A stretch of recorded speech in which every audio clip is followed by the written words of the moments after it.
Ooh, that was a long walk across the stage. Forgot I have a laugh. Thank you so much for joining us this morning as you take your seats. This is the basically the kickoff of NATO 75 week. If you're here, you know this will be a fun week of traffic and heat in DC, but also very exciting and a fantastic discussion around NATO and all it's achieved. We are at the 2.5-year mark of Russia's war on Ukraine, and I think we're at, everyone can agree, a historical inflection point. The brilliant resistance of the Ukrainian people and forces really resulted in tremendous support from the West. It has been invaluable, but that support has started to waver in parts of the alliance. Some of that is due to politics. So that inflection point is here as NATO celebrates its 75th anniversary. It's a perfect time for us this morning to talk about what that means and what the path going forward should look like.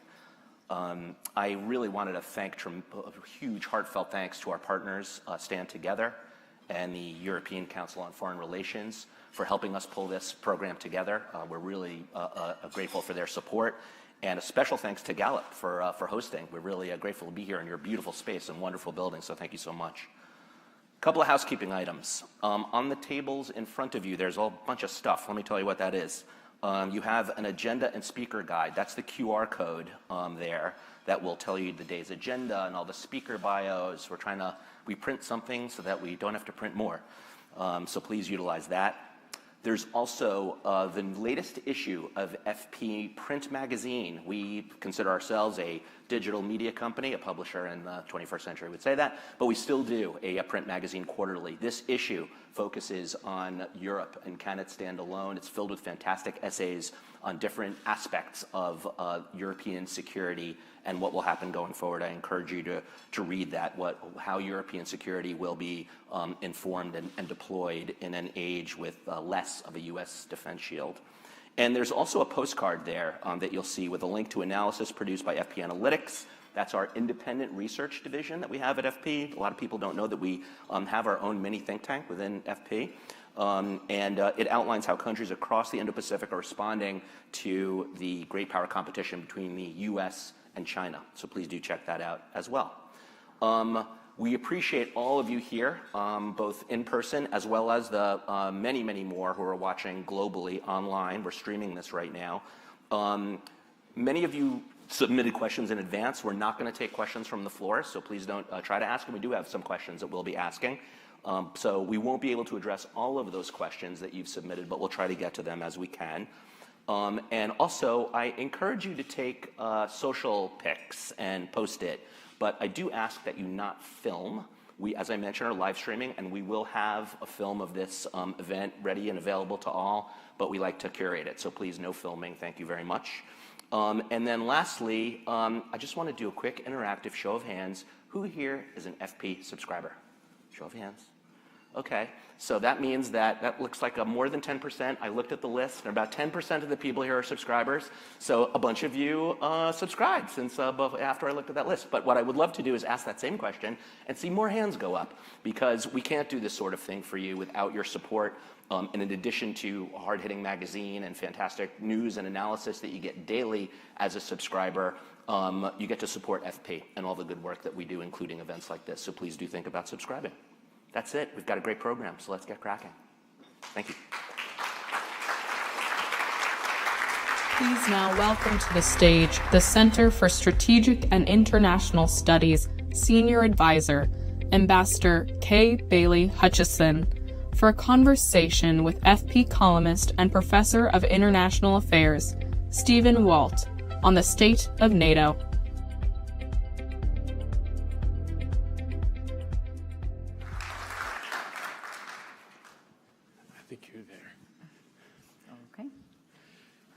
Good morning, everybody.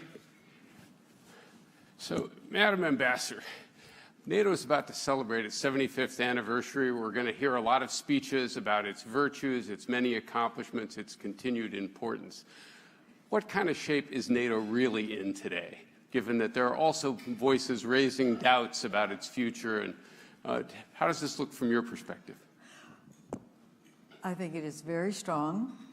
I think that people will see that we are building not only the longest serving, best security alliance in the history of the world, but I think we are now going forward to look at our common threats, our common risks, and looking at a way that we can unite like-minded, security-minded, freedom-loving people. I think it is strong. I think it's getting stronger. And considering the internal problems that so many countries are having right now, ours for sure, Europe for sure, NATO is a bulwark that is working, adapting, and I think the adapting is the secret for why NATO has remained so vibrant. Yes, there have been ups and downs, but it has stayed together, increased in value, increased in membership, because it is a steady hand at the wheel. Say more about adapting. What does NATO need to do going forward if it's to remain a successful alliance? I think it needs to adopt the common risk that we face in the world today, with autocrats that are well armed and have been able to stay strong, in fact, build strength against the freedom countries of the world. And I think we've got to adopt the common umbrella of security, and I think NATO will play the role of being the convener of the like-minded. NATO has 32 allies, which we all know, but NATO has 40 partners. We have partners in the Middle East. We have partners in South America. We have partners in Asia. And I think it is very important that we keep reaching out to those who want to be a part of a security alliance. And I think NATO is the treaty organization that can do that, and really the only one. Okay. Let me ask you a harder question. Why does the United States have to keep helping protect Europe? I mean, Europe has 3 to 4 times Russia's population. It has 8 times its GDP. NATO's European members spend 3 to 4 times what Russia spends on defense every single year. So you'd think that the nations of Europe could handle the security problems they obviously have from Russia. Maybe not tomorrow, maybe not next week, but eventually. So why does the United States have to stay?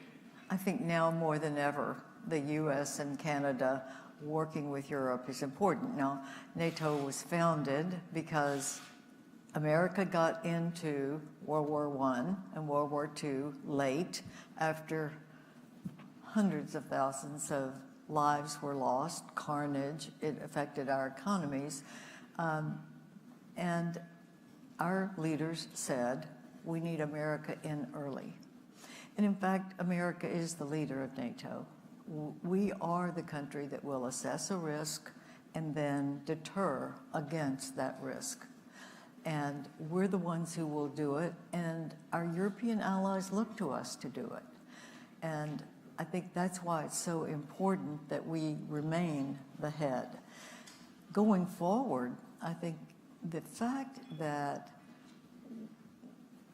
what would we do if we had another world war? We wouldn't have trading partners if we just let Europe go and it becomes a turmoil. Europe is our solid partner. It's an economic partner. And when you think ahead to this risk that we're talking about, what would we have to deter China? In my opinion, we have economic strength. China will probably have more military, bigger navies, more weapons, more missiles. They'll have nuclear. They've got space. They have a space station. They've got all of that. But what if they had an internal economic crisis because none of the major economies of the world were investing there, doing business there, creating jobs there. It would be the collapse of their economy that would be our best leverage in China. So how do we have that unity? We have that unity by having the democracies and the strong economies allied together in a security relationship. I'm glad you brought up China because, the Pentagon would call China the pacing threat that we really need to focus on. Does NATO have much of a role to play in the Indo-Pacific? You've alluded to economics here, but if we're told on the one hand, NATO's European members can't defend themselves without American help, it's hard for me to see how they're going to do very much in the Indo-Pacific. They just don't have the military capabilities to affect the balance of power there. So does NATO have a role to play other than symbolic? Yes, I mean, if America is speaking with one voice, that would be a big lift. But we're speaking with 70 voices. We are sharing information. We are building an industrial base with 70 countries, 32 allies who have the pledge, which is a deterrence, but we've got 70 in a coalition now, and new countries are beginning to ask how they can be part of NATO, in South America, for instance. And what would be better for America than to have security allies that are building military capabilities, stronger democracies in South America? Wouldn't it make more sense for Europe to take much more responsibility for its own defense so that the United States could focus its assets on the Indo-Pacific, which is of greater economic importance, and it's where, again, the primary great power rival that we face? We need both, absolutely. Yes, Europe should be doing more.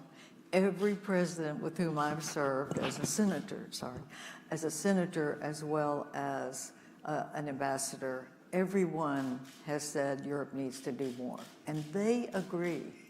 I mean, my colleagues in NATO, the European colleagues would say, we know we need to do more. We want you to press. So we do, because they don't think security first, at least they haven't. They think economy first. They are looking at more trade, more economic building. That's why the EU came together. But we think security first. America is the leader in thinking security builds strong economies. And if we have a security relationship with our European allies, but moving into Asia as well, that is our strongest leverage against any adversary, is if we are united. If it's just America speaking, yes, we will prevail. It will be harder, and we may lose more in the process.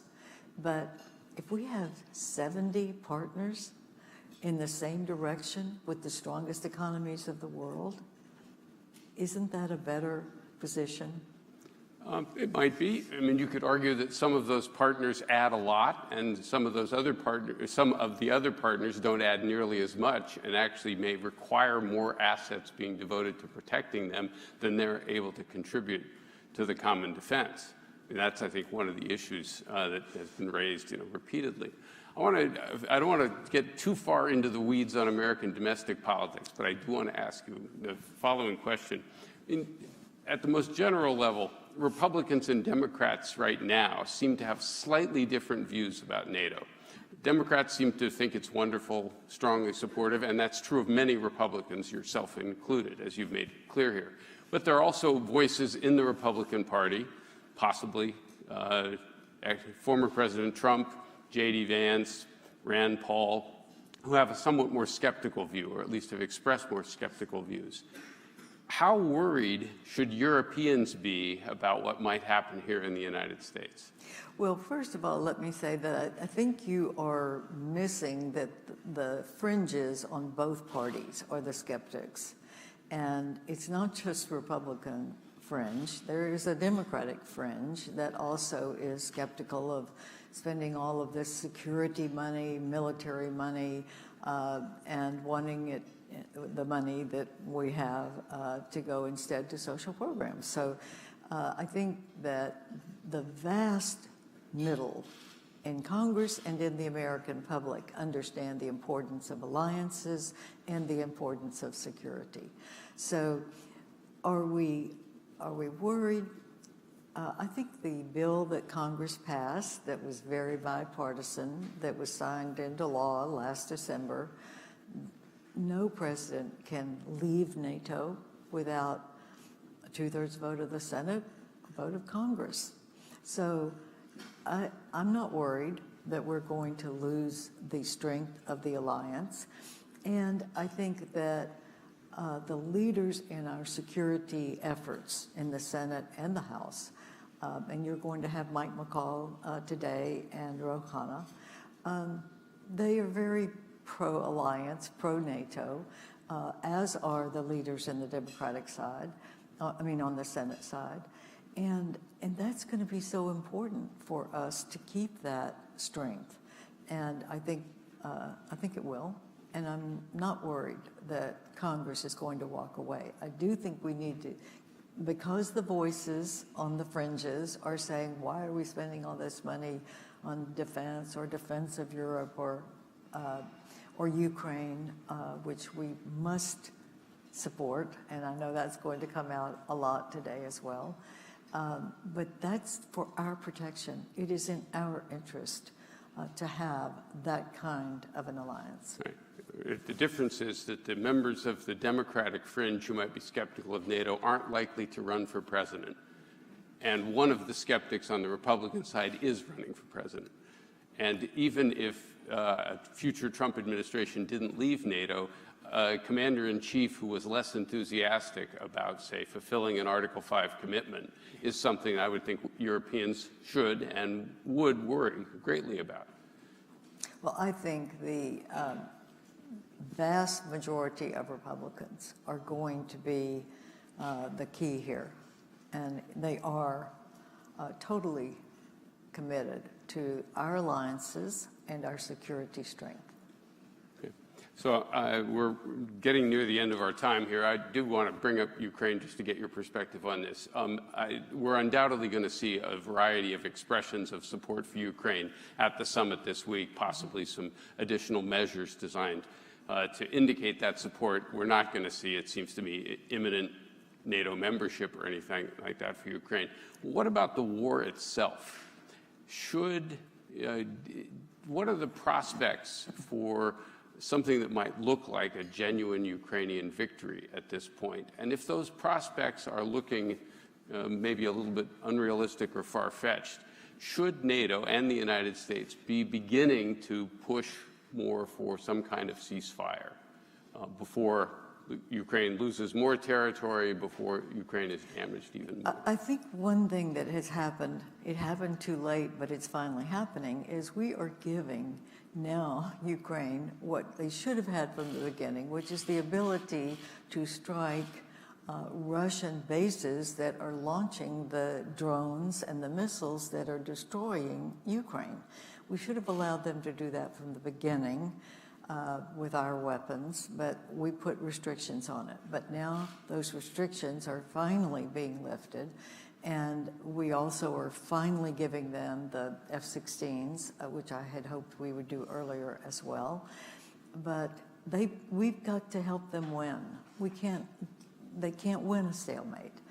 We've got to help them win, and I support what is now beginning to show that. That's what the military has said from the beginning, and we do need a win for Ukraine. When I was at NATO, our military guys used to tell me that the Russian military had been completely brainwashed by Putin, that the worst thing that ever happened in Russian history was the breakdown of the Soviet Union, and that Gorbachev was a traitor. That's what he imbued in his military, which is why he's got them out there fighting to recreate the Soviet Union. That's where he's trying to go. So we've got to stop it now. We've got to help Ukraine fight for themselves. when our troops are not on the ground, they're the ones dying, but we need to help them defend their country. It is in our interest that this not escalate or go forward. Because if Putin wins in Ukraine, you see he started with Georgia, then Crimea, which is Ukraine, now the Donbass and that part of Ukraine that they're occupying. If they win here, there will be no holds on Putin. He will get the support of the Russian people with a victory. We can't let it happen. We have to be united, and I think we are. We are not out of important topics. I think we could probably go another half an hour on that last comment alone. But we are, unfortunately, out of time. I want to thank Ambassador Hutchison and look forward to the rest of the program. I want to say thank you for the great program that the magazine is putting forward. It is a wonderful program, and I'm going to stay all day. Good. Thank you. Thank you. Please welcome to the stage Gallup Principal of Global Analytics, Dan Foy, for a conversation with FP's Andrew Solinger on insights on public opinion and NATO.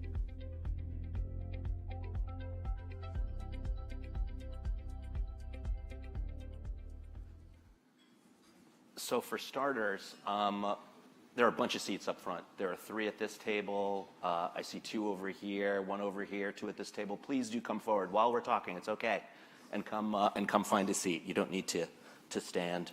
Dan, thank you so much for hosting us and for joining us today. And that was a very interesting conversation with Ambassador Hutchison and Stephen Walt, regular FP contributor. If you like his thoughts and line of thinking, subscribe and you'll get more of it.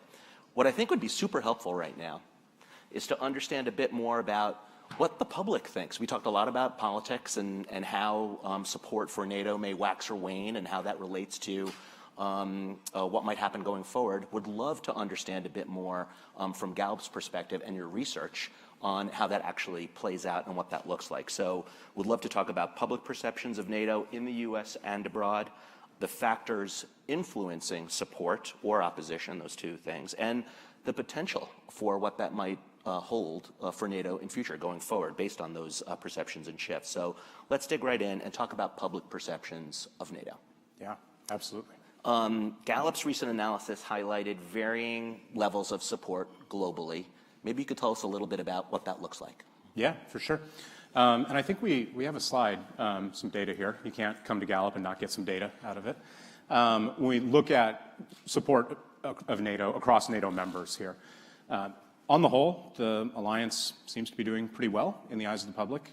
Over 2/3 of NATO members currently approve of the alliance, and that's at the majority of NATO states as well. So you can see sort of the variation here.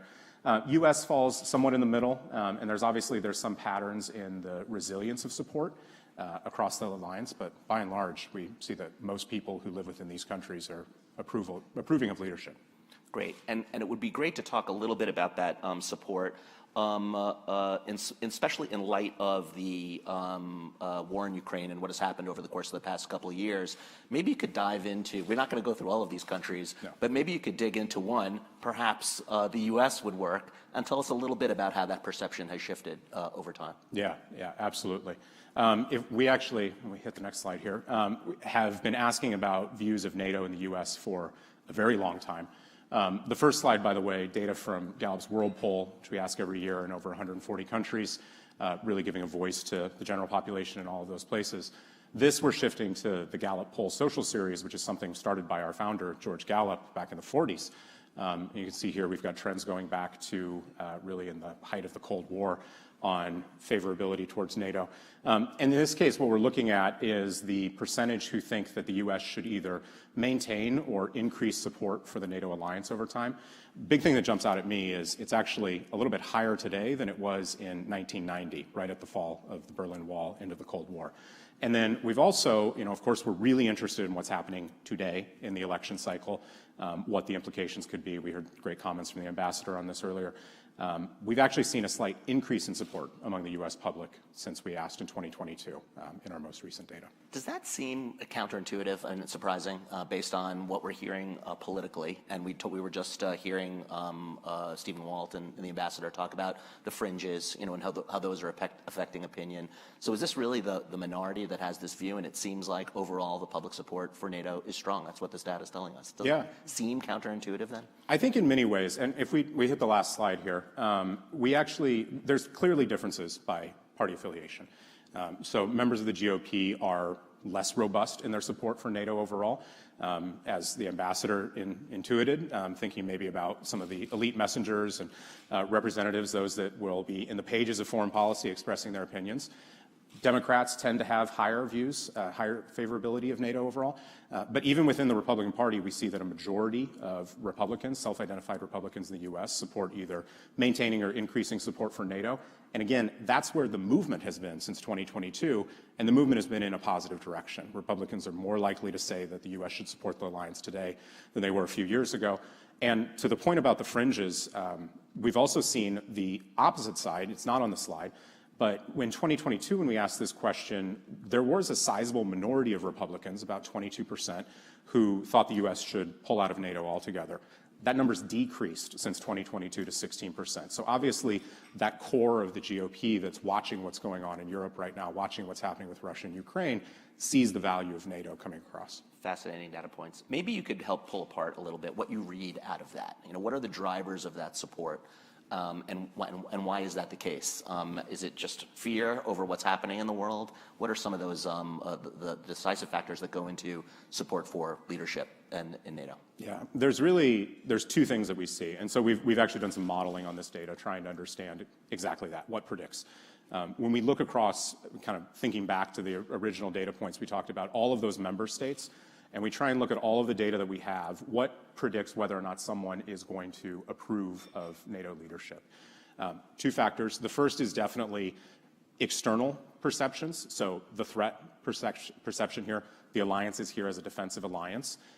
Views of Russia are clearly predictive, but also views of U.S. leadership, views of German leadership, the role of the major players within NATO. If somebody is in a European country approves of U.S. leadership, they're 3.4 times more likely to approve of NATO's leadership as well.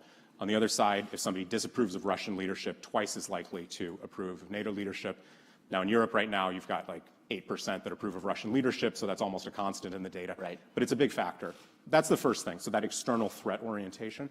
The second piece, and I think this is really interesting in the context of what we see in our election, what we're seeing in European elections right now. Obviously, we just got the French results yesterday. Is views of domestic institutions really matter. And it's actually an even bigger predictor than views of those international powers. So if you look at people's approval of the military in their country, their confidence and honesty of elections, views of the financial system, national government, people who approve, who have confidence in those institutions are significantly more likely to have confidence in NATO. We also see that for confidence in the EU, by the way. So that role of the internal institutions really is influencing what people see internationally. Okay, that makes sense. But that's also a very concerning trend then, because what we perceive, and I think the result of a lot of these elections and everywhere really, you could start with France, go back to, the UK as well, is against what the standing majority, and that seems like there's less trust then, and we're definitely seeing that in the U.S. So how would you interpret that for this data going forward? I know you don't have a slide on what the future will tell us and what that support will look like.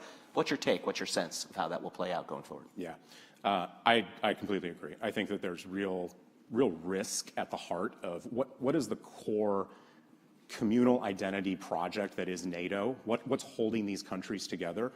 And if you look at it, again, the ambassador made some of these comments about the economic alliance, the importance of the relationships between these countries. This isn't just self-interested, we've got to keep ourselves safe. That's a part of it. But it's also about these are countries that hang together, have free market economies, have liberal democracies to varying degrees.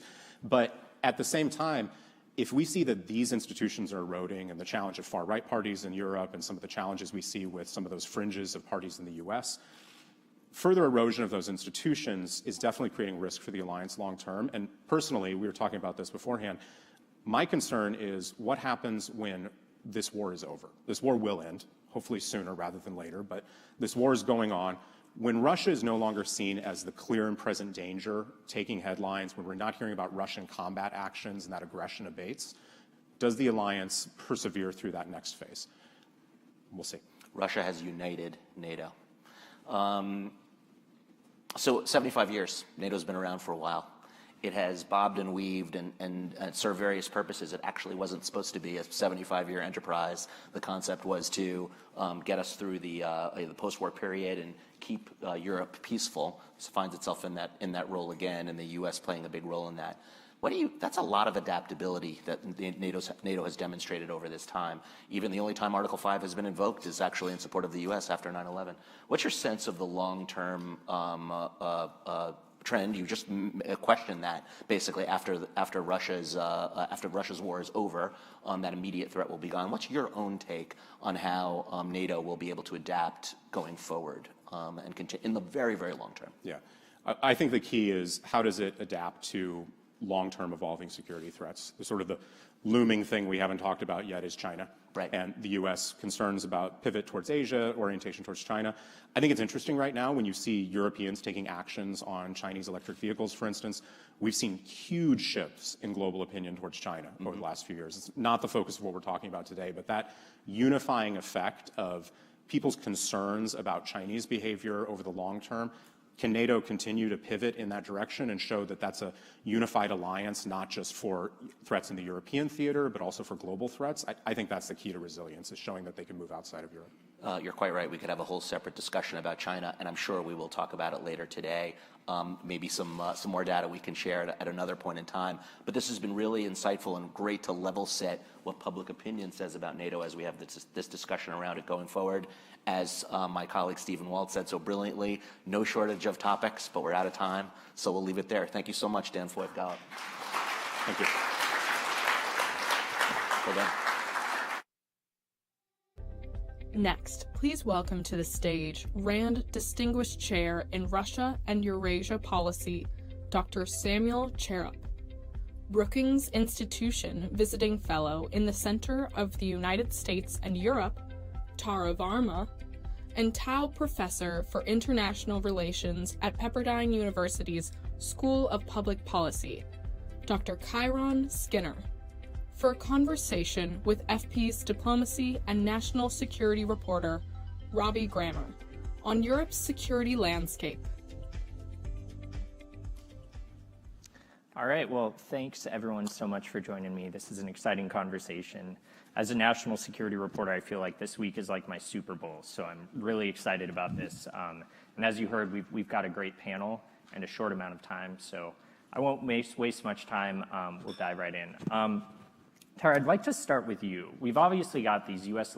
elections looming in the background, news about these French elections that might be a bit surprising, but Jens Stoltenberg earlier today said he won't touch domestic politics. That's part of the strength of NATO. They don't comment on domestic politics and how it affects NATO. I'd like you to do just that. Ignore Jens' advice here and talk about this nexus between domestic politics, particularly in Europe, and NATO, because there's all these headwinds of far left, far right, that seem to be questioning the vitality and the strength of the alliance. What do you see going forward amid all these elections? Thanks, Robbie, and thanks for having me today. I think you're really right. It's really hard to distinguish between domestic and foreign politics right now, and I, for one, think it's a good thing. I kind of laud the fact that people are more and more interested in foreign policy and want to have their views reflected in their votes, and we've been seeing that. In the US, we're seeing it right now, but of course in Europe too, where we've seen a number of politicians on the far right, the far left, but also in the center, making NATO, commitment to NATO, commitment to European security, transatlantic relations, a key message of their platforms, some for, some against, some thinking about trying to do things differently, try to bring NATO into the 21st century as well. And so we've seen views around NATO polarize a lot. And as I said, I think that's quite positive in the end. It's been complicated for the alliance to navigate that because one of the key objectives of the alliance is to have political cohesion. We've seen struggles in that political cohesion for a long time now with a number of allies.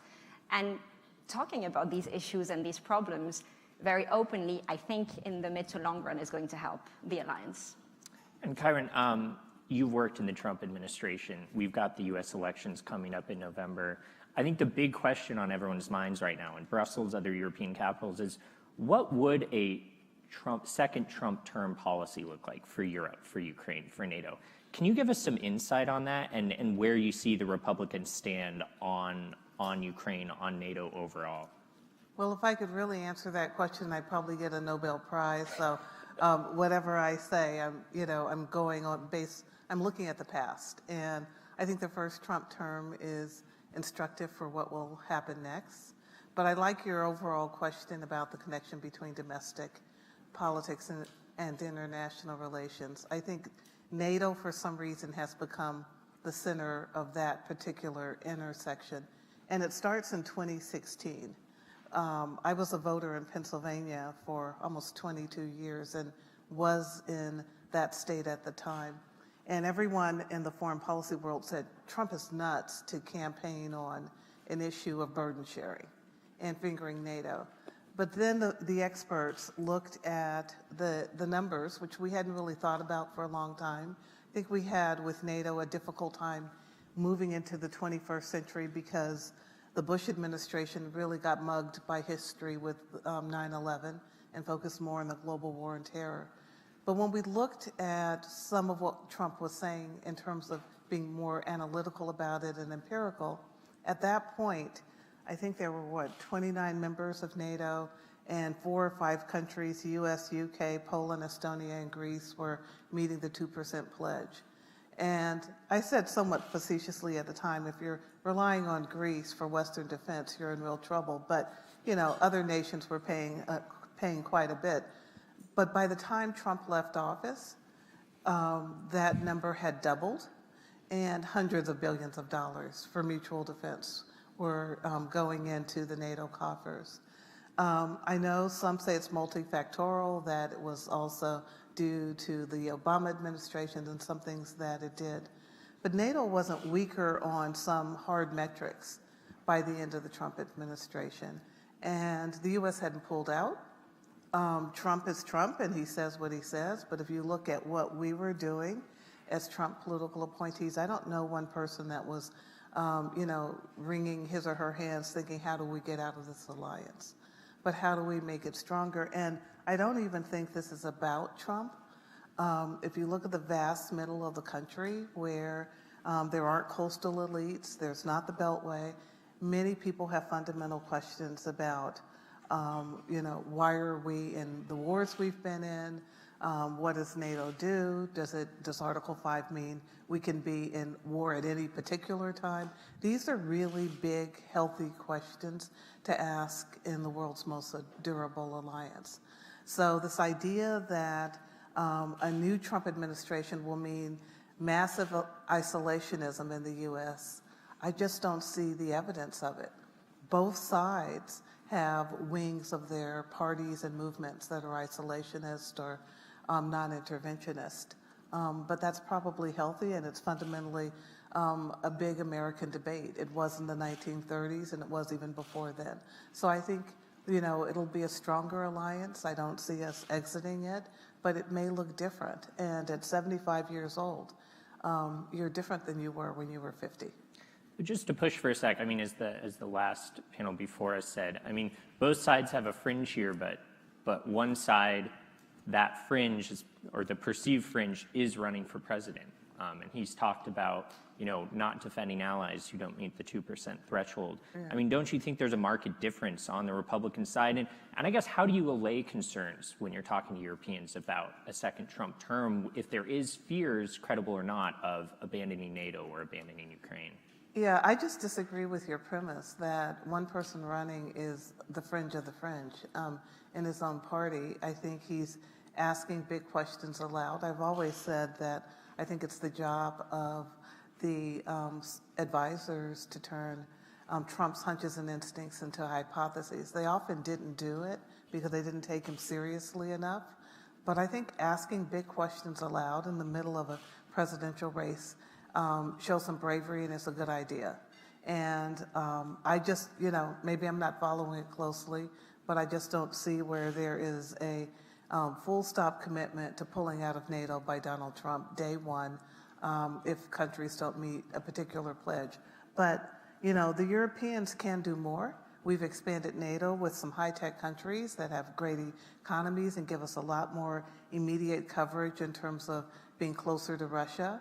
Some of this discussion, I think, shouldn't even be taking place. I mean, the alliance has to evolve.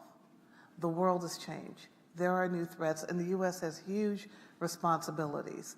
The U.S. wants to remain, for the most part, many people, a predominant power on Earth. If it's going to do that, it has to have a strong economy, and there are some guns versus butter trade-offs that have to be made. That's better for Europe in the long run. A stronger U.S., determined by the American people, however we do it, makes the world a lot safer. And it's just, you know, my belief that when the U.S. is strong and matches its values and its interests to its strength, everyone is better off, and in particular, Europe. Sam, one of the reasons the nexus of this domestic and foreign policy debate is so existential is obviously because of the war in Ukraine, biggest land war in Europe since World War II. It seems to have ground to a stalemate. There's all these debates going on this week at the NATO summit against the backdrop of these elections. Can you give us an update on where things stand in the war right now? And if you see either side having an edge that could turn into a breakthrough at this point, or is it just going to continue being a stalemate and muddling along in the coming future? Well, I think it's challenging to characterize it as a stalemate in part because there's movement on the line of contact and there's a lot of dynamism on the battlefield, so to speak. But it is true overall that Russia has been making gains in the last 6 months, I would say largely of a tactical nature and at tremendous cost, but gains nonetheless, both in the northeast and now in the Donetsk region. But there really hasn't been a strategic shift on the battlefield since the Ukrainians' November 2022 counteroffensive in the Kherson region, and that was almost 2 years ago.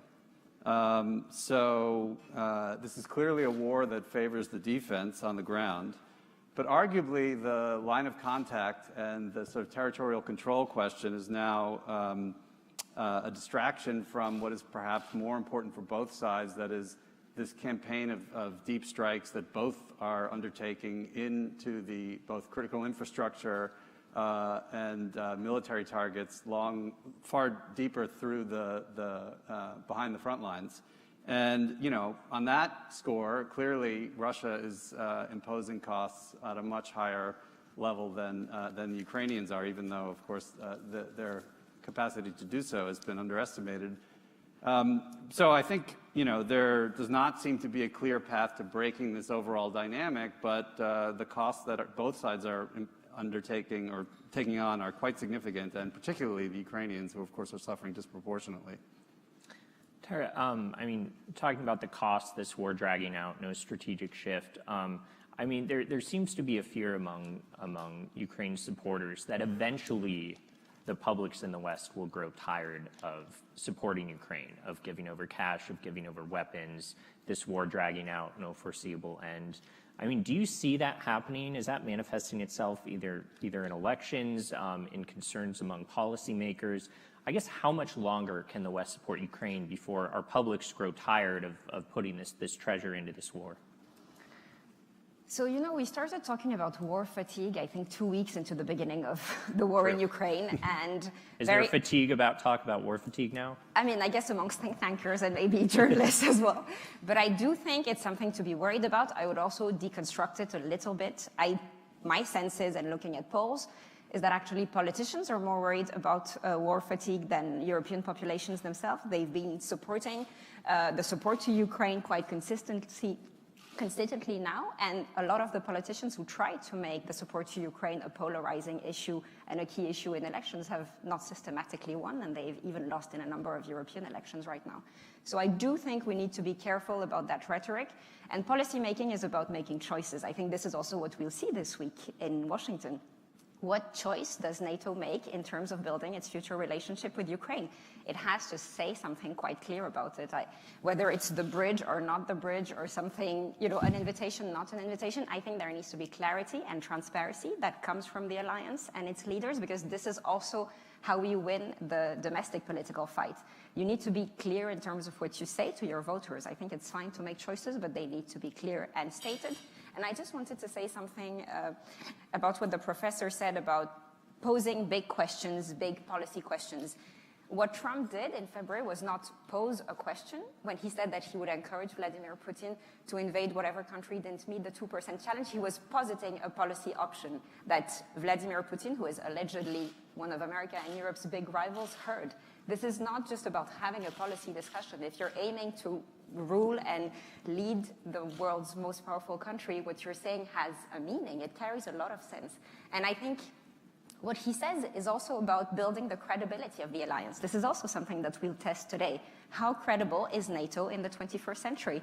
When one of the main candidates to the US presidential election, a key stakeholder in NATO, says that he doesn't really believe in it. Whatever he does, he's in a way already weakened the alliance. And I think it's really important for American people and European people to hear that, because this is not just a policy expert discussion. It's a real world policy maker discussion. And I just wanted to say this for a second. And Kyron, I want to give you a chance to respond to that. But I also wanted to throw in my own question here, which is, you talked about when NATO burden sharing briefly. At one point, only 3 or 4 members were meeting the 2% threshold. Mm-hmm. Now we're up to 23 at the end of this year, as NATO official estimates go.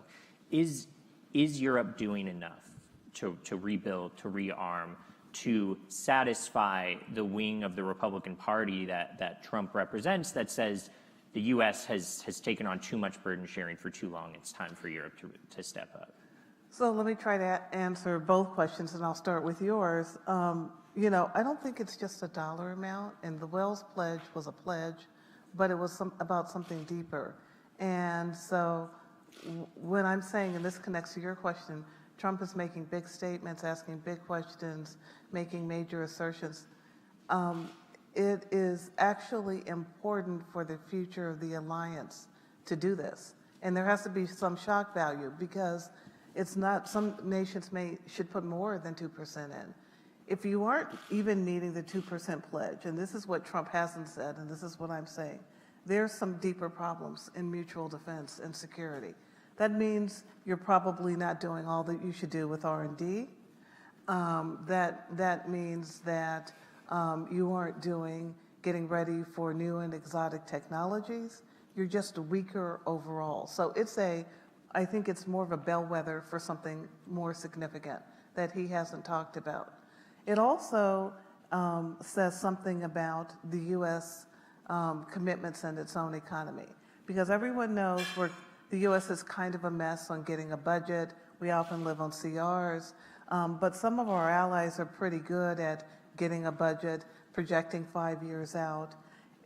If they're relying on us for a large part of their mutual defense, there is a case to be made that there's a double tax for the American public, because then we're helping to defray the cost of their own social welfare policy when ours is a disaster. This is a big discussion among many Americans, and it's not the fringe of the Republican Party. And I don't think that the candidate on the Republican side is on the fringe on this particular issue. At 75 years old, we should have real discussions about the nature and purpose of the alliance. We've got new members, new threats. No one ever thought NATO would expand quite the way that it has. The high north countries weren't even in the conversation just a couple of years ago. What does all of this mean? And what does burden sharing look like in a very different world? It's not 1945 to 1970. For most of that time, the U.S. was the undisputed power on every metric in the world. We don't control the global share of GDP the way that we once did. Having this discussion is really critical. You made the statement about Trump and what he has said about Putin versus NATO and the Ukraine conflict.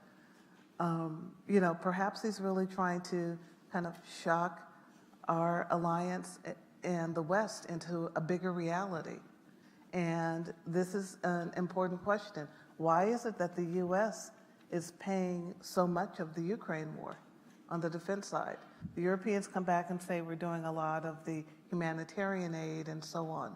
But why? Why the U.S.? Why is Zelensky showing up, lecturing us, going to Congress, telling us what we should do? And when we have a lot of fundamental problems ourselves, you can't help anyone if you can't survive yourself. The first law of nature is self-preservation. So I just see this in a bigger context. I'm pro-alliance, I'm pro-Europe. I worked on NATO more than anything else. When I was at the State Department, that wasn't particularly easy. But if you can't have hard questions and you can't have a candidate talking the way he wants to in a free society, there's a problem. That's another problem that we need to be concerned about. One of the big issues right now that we're seeing at the summit is, of course, the question of Ukraine membership. I want to dive into that because there's this big debate about Ukraine maybe eventually getting NATO membership. Tara mentioned this.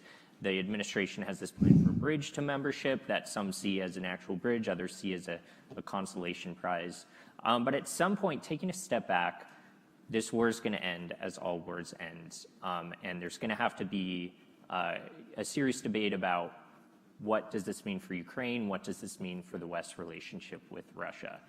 It's a very simple, easy question. Sam, I'd love for you to quickly tackle that for us before we dive more into the summit stuff. Well, I think, there's actually a fair amount of discussion about the context of the war ending for Ukraine's future security and a lot of discussion about the potential for alliance membership in that context. But one thing that I think is perhaps not getting as much discussion as it should is the question of how the alliance is going to deal with Russia in the long term after the hot phase of this war is over. We're not likely to be facing good choices in that context. They're likely to be choices between sort of bad and worse. There's no going back to the pre-2022 status quo ante, which, by the way, wasn't so great to begin with. So, the confrontation will not end when the hot war in Ukraine is over. And that this will just be a different phase of a broader confrontation that the alliance will be facing with an aggrieved, militarized, and isolated Russia.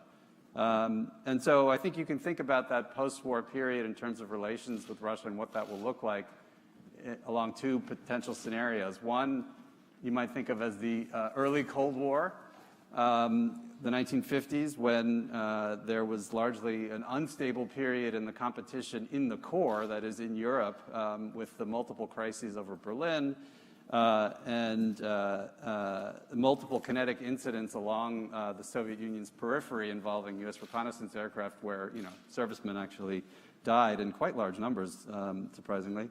But the rules were unclear, and the lines were not solidified. I think, frankly, that is likely to be the most probable scenario that we're facing. A less likely, but arguably, from my perspective at least, preferable one would be this sort of détente-era Cold War. This, of course, was still a Cold War, and there were bitter disagreements, but there were a series of agreements and understandings about the rules of the road, essentially, the guardrails of the competition, everything from bilateral U.S.-Soviet arms control to agreements on the German question and the Helsinki Final Act.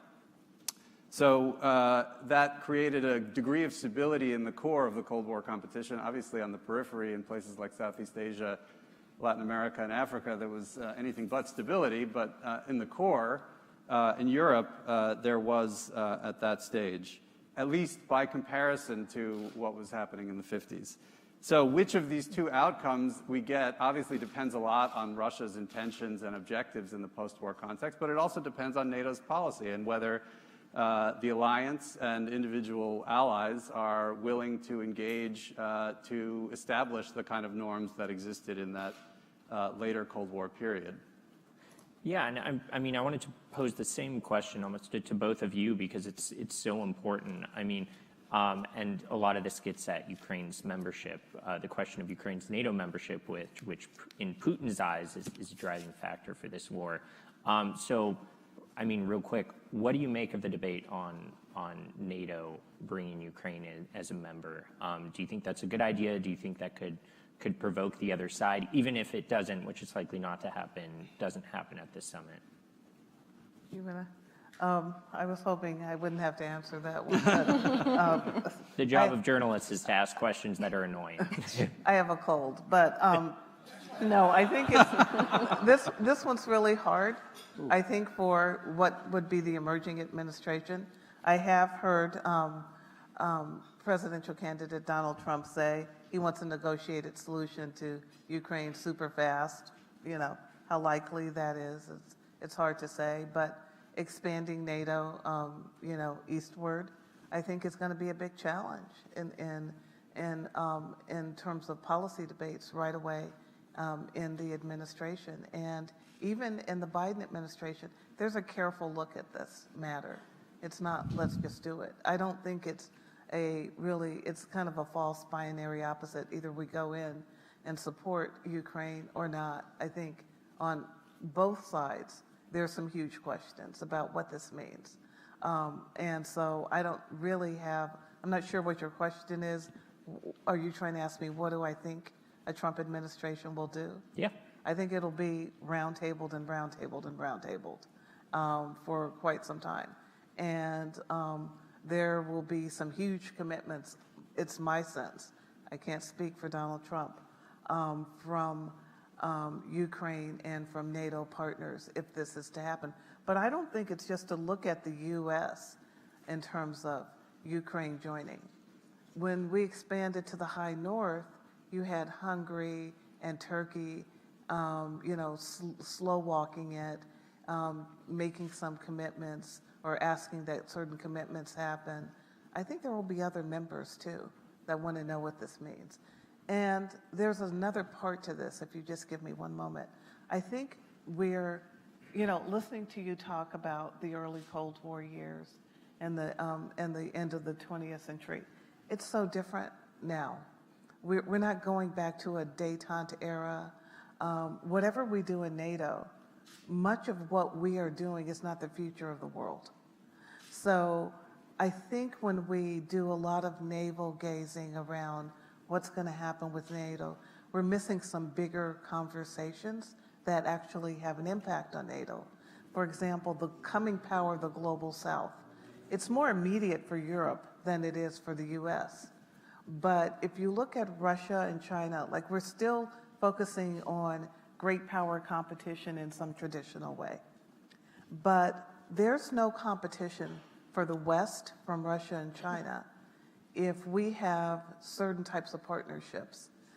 They won't be new NATO ones, but with those key players in the emerging global south. Russia and China actually have those relationships. We have very few. They have the BRICS Plus movement, which many have said it can't go very far, but you've now got like 25 nations in principle wanting to de-dollarize the world with an express goal of toppling the liberal international order. We don't have an equivalent. They've got the Shanghai Cooperation Organization. You can say that's not a NATO or the EU, but it picks up the India, Pakistan, Afghanistan, Irans of the world. What are we doing to prepare for where the population is going to be? And by 2030, a fourth of the youth population in the world will be on the African continent, and will only grow from there. And then we have Latin America, which we rarely talk about. So I'm looking at this in a very different way, not just the traditional alliance discussion, which excludes the rest of the world. Well, we'll get back to the global south briefly, but I did want to ask, since you brought up the bridge, I'd love to hear your insights on whether you think that this bridge to Ukrainian membership for NATO is a viable option or not. And I mean, from a European perspective, where things stand on Ukrainian NATO membership. Joe Biden said repeatedly that there would be no NATOization of Ukraine. So, I mentioned transparency and clarity earlier in the conversation. If the current US president, who's a Democrat, doesn't want to see this happening, and he doesn't want to see this happening at the Washington NATO summit, but my sense is he doesn't want to see this happening ever. And this is not coming from a Republican. So if the US, which is the biggest stakeholder inside the alliance, doesn't want to see this happening, and my sense is Donald Trump, who doesn't really believe in NATO or alliances, would clearly not try to expand NATO, particularly to Ukraine, then we're looking at a situation where we have an opposition from the US on this issue. I think a number of European countries do want it because they realize that Vladimir Putin really is after Ukraine. After the expansion of NATO to Sweden and Finland, he actually removed troops from the Oblast of Kaliningrad. So this was not about NATO expansion per se, but it is definitely about Ukraine getting into the Euro-Atlantic space. And this is something that he'll want to prevent, something that President Joe Biden is very wary and conscious of, and he said it repeatedly now. So I think as long as the US is clear that it's not going to happen, Europeans may continue to push. But I think for now, the answer from Washington is no. So let's see what the bridge is, what it means concretely. One of the things that Secretary of State Anthony Blinken said at Brookings last week was that there was a real willingness from the US side to rebuild Ukraine's economy, to welcome it into the concert of democracies and to really make it a core European country, successful European country. So I think if it leads to that, that's already very positive. But I think, and maybe I'm wrong, but I don't think we'll see a NATOization of Ukraine right now. As long as the US is against it, that's just where the end of the line is. Sam, a common refrain you hear from senior officials in countries on the eastern flank, Poland, Estonia, Latvia, Lithuania, is if Putin's successful in Ukraine, we will be next, that he would cross the threshold and attack NATO's eastern flank. What do you make of that argument? Is that accurate? Well, I think, predicting Putin's future moves is probably a fool's errand, given that he's certainly done some things that have surprised us in the last 2.5 years. I would say, though, that the premise of the assertion, right, that if he wins in Ukraine, I'm not quite sure what that means. Does that mean a full occupation of the entire country, that he imposes his desired political objectives? I think, the lack of specificity there is kind of telling. I don't think Russia's in a position to, occupy Kharkiv, let alone to take the entire country and move on to attacking NATO allies. I think the key question also is about Russian drivers of Russian behavior, right? I mean, does the fact of alliance membership affect Russian decision-making when it comes to attacking a country or not? And I think we've seen that it does, particularly during this war, when arguably Russia has had more incentive to attack NATO allies, through which, key supply lines of weapons that are, killing Russian soldiers on an industrial scale are passing, and it is not doing so quite deliberately, right? So I think we've seen that the alliance deterrent is actually quite effective during this war. I would, I guess, respond to that by asking for clarification about what that statement actually means in practical terms. Kyron, you brought up the global south, this catch-all term for the non-Western countries here. Everyone at these NATO summits says, oh, we need to engage the global south. What would the metrics for success be on that at the Washington summit? What would you like to see for NATO to address this reality you're talking about of the rise of middle powers, of Russia and China competing in places like Africa and Latin America? Is it just a couple lines in a NATO communique? Is it a couple speeches to start stuff out? I mean, where does NATO start on this debate? I think it's more fundamental than a statement in the communique. When you think about it, a big contribution in terms of Washington leadership in the 21st century has been to develop something of a coherent and identifiable Indo-Pacific strategy. But I think we actually put too much pressure on NATO in the sense of developing an Atlantic strategy, which we actually don't have. And the Atlantic strategy idea is one that some colleagues and I at Heritage Foundation have talked about and written a little bit about. The notion that you could kind of knit together the littoral nations of Europe, the African continent, and the Western Hemisphere, and then others that may be landlocked but join in common purpose is something I think that is deeply needed. There's actually too much pressure on NATO for the larger Atlantic world and for the transatlantic relationship as well. So I think thinking bigger and developing a strategic doctrine that brings in much of what will be the future, anchored in Western ideas with Europe and North America as the center is really important.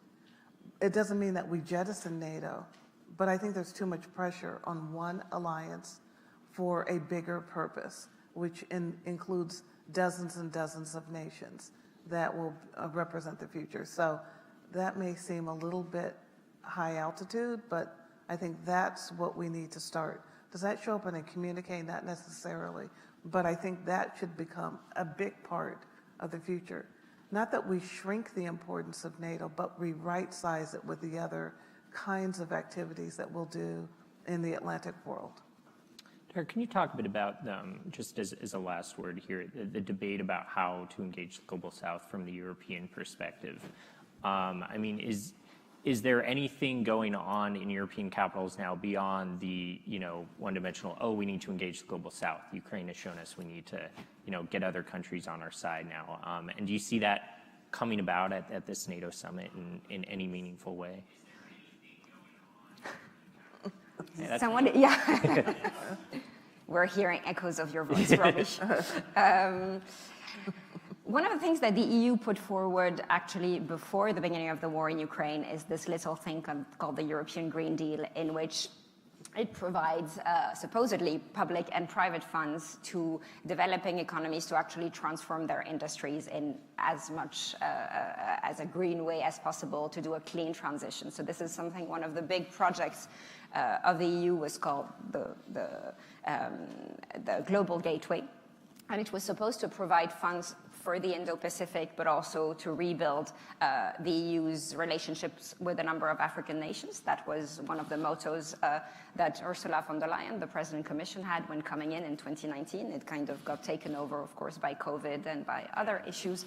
But this is something that the Europeans care about. I don't think that it's enough, and they have yet to come up with a proper offer for the Global South to explain, I think, where the EU stands and how it can actually build new principles with a much larger portion of the world to make sure that also the balance of power is more balanced. It is true that we're not in a situation where Europe and the US can decide the outcome of the future of the world. I don't think that is feasible anymore. We've been talking about middle powers, hedging powers. I take a bit of an issue with that because I think France and the US and other countries are hedging powers too. That's fine. And we're hedging in the direction that we want to go in, but we just cannot ignore the vast majority of the world anymore as we did until now. And I hope that that's going to be for the better too. Excellent. Well, I have a million more questions, but that is our time. So thank you so much. I'd love to get the audience join a round of applause for the great discussion. Thanks.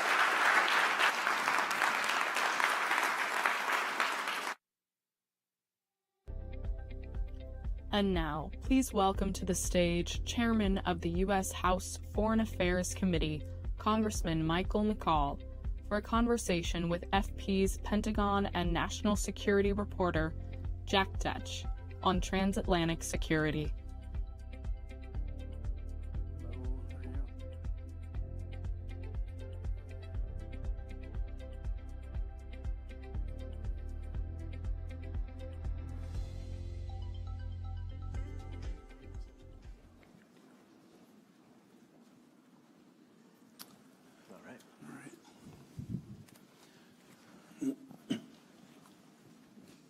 Chairman McCaul, thanks for being here. A big NATO summit upcoming, of course, this week. Today, of course, we have the tragic news of an attack by the Russians on a children's hospital in Kyiv. This is a key moment for the Allies because they seem to be taking greater steps to be security guarantors for Ukraine. You've been pressing on the administration here to be much more aggressive in sending aid. Where does the path come from to get the Ukrainians on the stair step to victory? Because we've seen the war go much more defensive, go into much more of a stalemate this year. Well, and thanks for the question. Thanks for having me here, by the way. I pushed the supplemental very hard to get passed. That was Israel, Ukraine, Indo-Pacific. All three are, you got 2 hot wars and 1 hot zone in the Pacific. On the weapons, I sign off on all 4 military weapon sales and financing.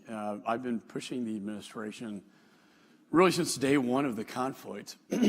First it was Stingers and Javelins and HIMARS, then all the way up to the F-16. Jake Sullivan, we agree to disagree. We strongly disagree in terms of, it's too provocative. I think once China was very clear, the PRC, that they would not join Russia if they use the short-range tactical nuke, that took a lot of the threat, I think, off the table in terms of provocation. So where are we today? The administration taking the threat of nuclear weapons off the table. They're not going to, and that could potentially invoke Article 5, depending on how the plume would go. So on the ATACMS, I literally wrote that into the supplemental that the United States, the administration shall provide ATACMS. These are the longer range artillery that every time I meet with the Ukrainians, and I met with Zelensky both in Singapore at the Security Summit and also after Normandy and Paris, they need ATACMS. So we provided that to them. That was the intent of Congress. So then they said, look, we can't hit across the border of Kharkiv into Russia. And after some friction, they changed the policy to allow them to just hit cross-border. It'd be reminiscent of Cambodia and the Vietnam War. Well, they changed the policy. That was good. But yet they still restricted the very weapons that could be utilized to achieve that goal. And that is the short-range ATACMS. About 150 kilometers, long range or 300. We've got a great map if y'all want to ever see it. And it shows you how ridiculous this policy is. And I told Zelensky, I'm going to take this back to the administration, and I did. But without a victory, if all they have is a stalemate and a war of attrition, that long-term, that is not good. And they're going to lose the will of the American people. American people want to see a victory. And that takes Ukraine closer to status of, say, like EU or potentially down the road, the NATO. Yeah, I mean, that's what I'd be curious to know more about. I mean, we saw when the Ukrainians were really on the offensive, gaining victories in Kharkiv, in Kherson back in 2022. You saw just the trajectory of American public support going up and up and up. Now we've seen it kind of stagnate, stumble out. I mean, even if they get this targeting capability, does that put the Ukrainians on a path where they can sort of get that drumbeat of victories to get public support, especially since we've seen the supplemental be such a challenge and Trump himself, potentially the next president, coming out and saying he'd go right to the negotiating table with the Russians? Yeah, or he'll say it would have happened if our president, that may be true, actually. I think we need to not tie one hand behind their back and give them everything they need to win. They've demonstrated that they can fight what we thought was one of the greatest militaries on the planet, which turns out not to be true. So for God's sakes, give them what they need and let them have let them achieve victory. I believe when you go over there, they're very seasoned, they're very battle hardened, yet we're tying, again, one hand where they could at least push the Russians out as far as they possibly can, so that then you could have a ceasefire and negotiate a peace agreement. My argument to my colleagues was if you unilaterally pull out, if you abandon our NATO allies and pull out of Ukraine altogether, you're going to see what the polls tell me it looks like 1939, and they're going to expand. And you got Moldova right there with no NATO protection at all, and Georgia, and then you got the Eastern bloc countries, that the Balkans and the Baltic states that could be at threat, even though they're under Article 5 status. Yeah, I mean, I'm curious too. You've talked a lot about within the American body politic, within parts of the Republican Party, you see sort of this climate. I know you talked with Puck News about this, where pro-Russia thinking is becoming more prevalent in some wings of the Republican Party, in some parts of the American body politic. How do you think this undermines confidence potentially in NATO, in the Ukrainian war effort, and if we were to face sort of an Article 5 scenario, does that leave the American role in question? Well, there's this false dichotomy, this false narrative that you had to choose between protecting our southern border and protecting Eastern Europe from the biggest threat we've seen since probably World War II. And I would argue they're not mutually exclusive. We can do both. And that, you know what, at the end of the day, that prevailed on the House floor. I asked the question, or do you ask yourself, are you a Churchill or a Chamberlain? And that is fundamentally the issue right now. I think that, actually we thought the backlash politically was going to be far more severe than it actually was. I've talked to so many members that voted yes on Ukraine, thinking they'd have to go home, and take a little bit of a beating, and they surprisingly did not. There was a great poll done by the Reagan Institute about this sort of theory, or that the Republican Party is not pro-victory, pro-Ukraine, and the polling actually shows a very different scenario. It actually, even with the so-called MAGA group, that they also don't want to see nobody wants to see the United States lose. American people don't like losers. We like winners, and they look at the situation. And that's why I told Zelensky, you have to score some victories, but we got to let them use these tactics. So you would still state that the core of Republican support for the Ukrainians is holding in spite of what we've seen around the supplemental. The polling I've seen indicates that very strong. And look, Reagan, first president I got to vote for in 1980, was very not isolationist. He was very, the United States has to lead the free world, and he truly believed in that. And I don't think, I know it's popular to say that Republicans are isolationists. I don't know if that's actually true. As for myself, I think the issue is historically, when you look at the younger members of Congress, they don't remember the Cold War like I did. All they know is Iraq and Afghanistan. These forever wars that went on and on and on for 20 plus years. And they're war fatigued, just like the American people were in a parallel universe in the late 1930s. World War I was a brutal trench warfare. And the sense at that time was, look, let Europe handle its own problems. We got our own problems back here. And I think that's some of maybe what you're seeing because of the forever wars. And that's why we do believe that the Europeans have to step it up in NATO, which quite honestly they have. Only 8 NATO nations have not met the 2% goal. That's pretty impressive. And Finland and Sweden now have joined NATO. I've been to both countries, very strong militaries. They have a lot to bring to the table. The irony is that if Putin was trying to weaken NATO, he accomplished just the opposite. He has a far stronger NATO now. I'm curious, as you look at these headwinds, and you just sort of mentioned them, sort of the nationalism, the nativism that we see on both sides of the Atlantic, how do you see that continuing to impact NATO, especially as we're looking at this summit, more ambitious plans for Ukraine, ambitious war plans that would require every member to be acting in concert with militaries that are fighting together against Russia? I mean, are those plans sort of executable in this type of political environment where we still see a lot more nationalism on both sides of the Atlantic? Sure, and a lot of people would comment on the European elections. I was just in Paris, and after those elections, Macron disbanded the General Assembly that I met with. However, they're all still very pro-Ukraine. And I don't see that diminishing. In fact, that's rallied NATO together. It's kind of a rallying point for them. I think, from a foreign policy standpoint, the United States, we're saying, look, we're going to be there, but you know, it's your backyard, and you need to kind of step it up. The good news is, again, I think only 8 countries have not met the 2% goal. How long do we have to keep, you know, 100,000 troops over in Europe? You know, that's going to be another issue. Look, you know, we're going to help you, but you need to be prepared to defend yourself as well.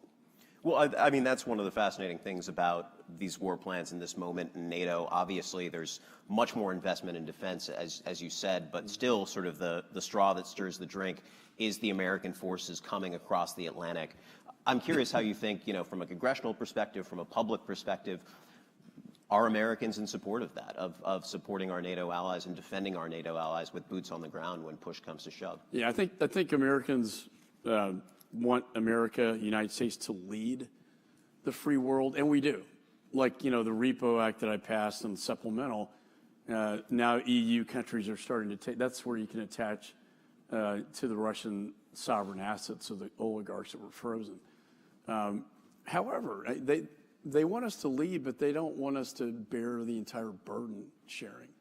And I think the more, and I tell this to our European allies, that, like, the more you can have it more of a burden-sharing agreement here, and I think it is, the better off you're going to be, and the more support you're going to get from the United States.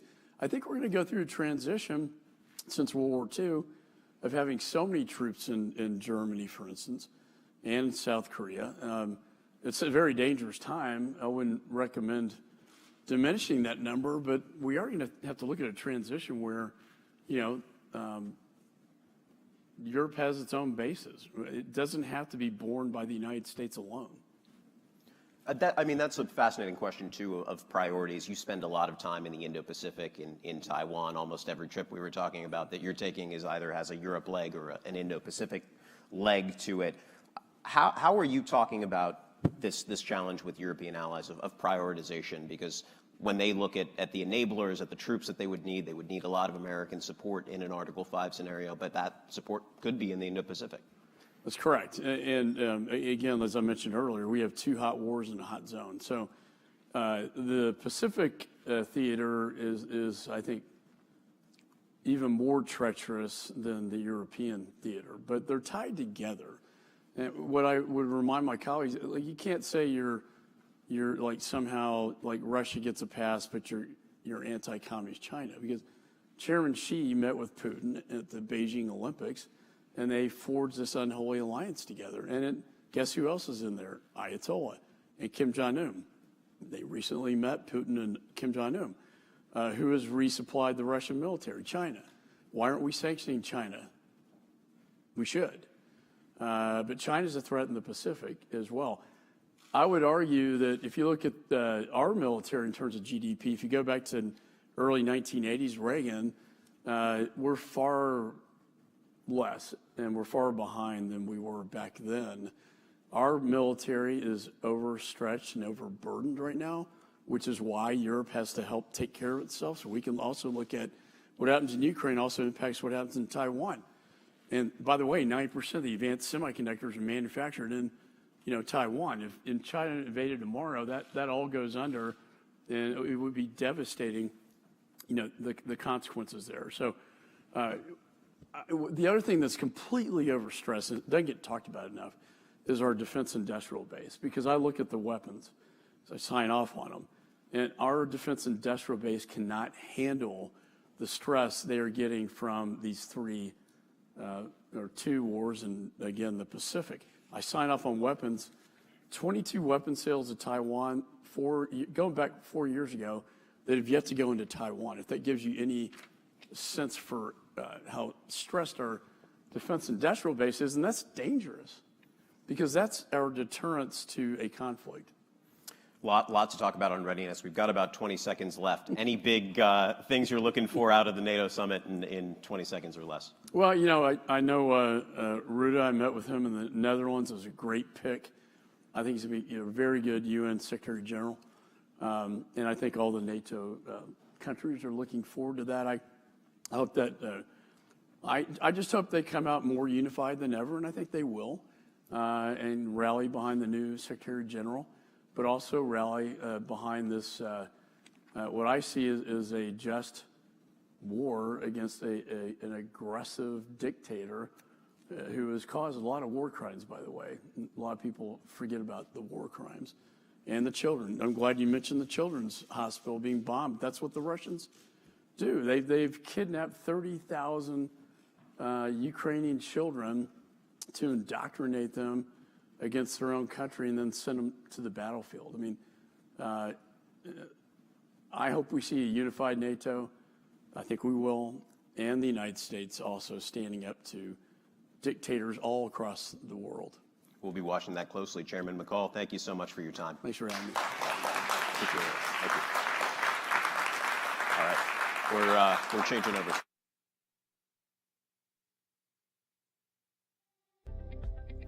Please now welcome to the stage Congressman Jake Auchincloss.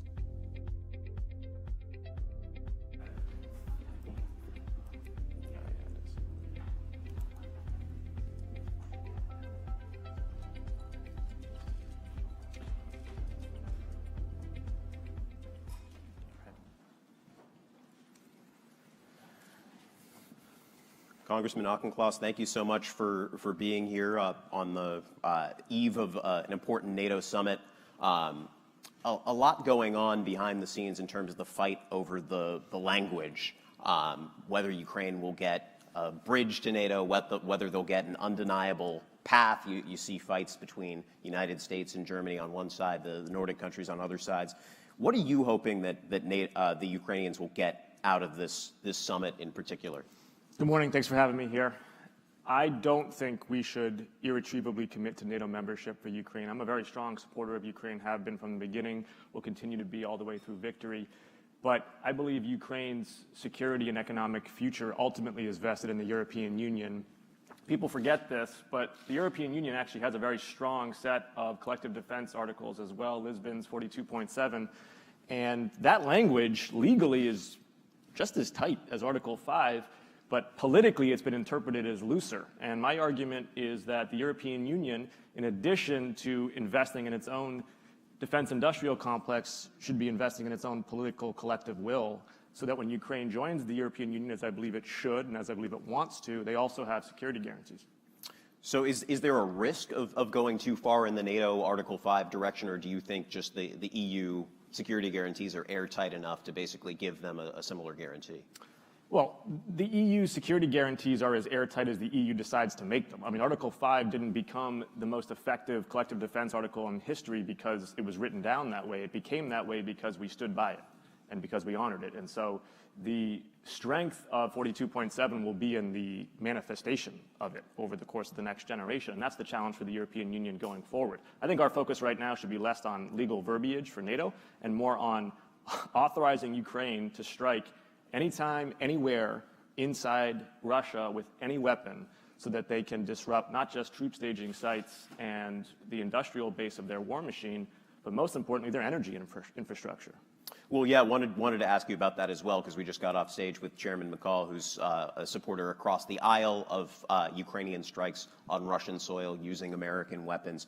What do you think the Ukrainians can realistically achieve with greater targeting authority? Because we haven't seen the gains on the battlefield in 2023 and 2024 that perhaps we were expecting, that perhaps the American people would have led to greater support back domestically. Multiple things. So probably most tactically obvious is, one of the first things you learn in Marine officer training is you want to stage your troops outside of the radius of your enemy's weapon systems. And that's what the Russians are doing, not dumb. And so they're staging their troops on the other side of the border outside of Ukrainian weapon system ranges.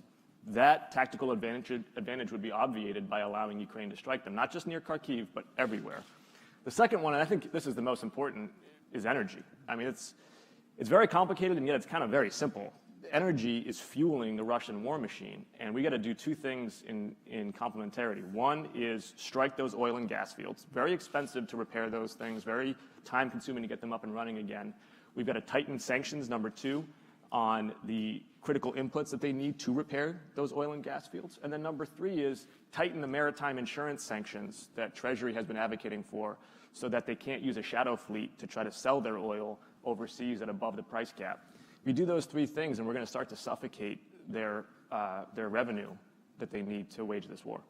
Obviously, the administration has been reluctant to expand the targeting authority beyond a certain window, just fears of escalation. I'm curious if you think those hold water. And after sort of this 6-month fight that Congress just had about the supplemental, where do you see political will for supporting the Ukrainians into the future?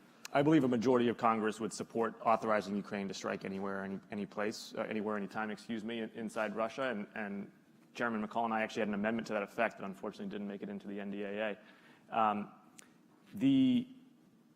I know right now there's an intramural debate in the administration between Treasury and the White House over the maritime insurance sanctions.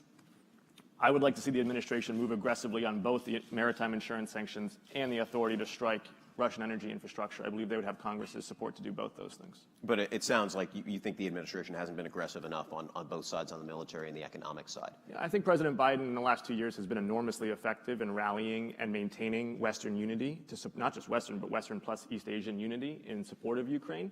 I think at this point, I would have them calibrate a little bit more aggressively. I think they are overly indexing to a theory of risk about Putin's threat-mongering to NATO territory and under-indexing to the risk of first Kiev and then what? Because that, to me, is the true dimension of escalation that we have to be worried about. I wanted to turn to the Indo-Pacific a little bit because obviously you're a member of the China Select Committee in the House. We've seen the last 2 NATO summits, and actually really the last several NATO summits, begin to drum up the alliance's support for dealing with the Indo-Pacific. I'm curious what you think NATO's role should be on China and how they should be responding to China's role in Ukraine. So what's not helpful is when Germany's chancellor goes to China and basically speaks to the interests of a couple of German automakers and not to the interests of NATO, of the European Union, of the transatlantic alliance.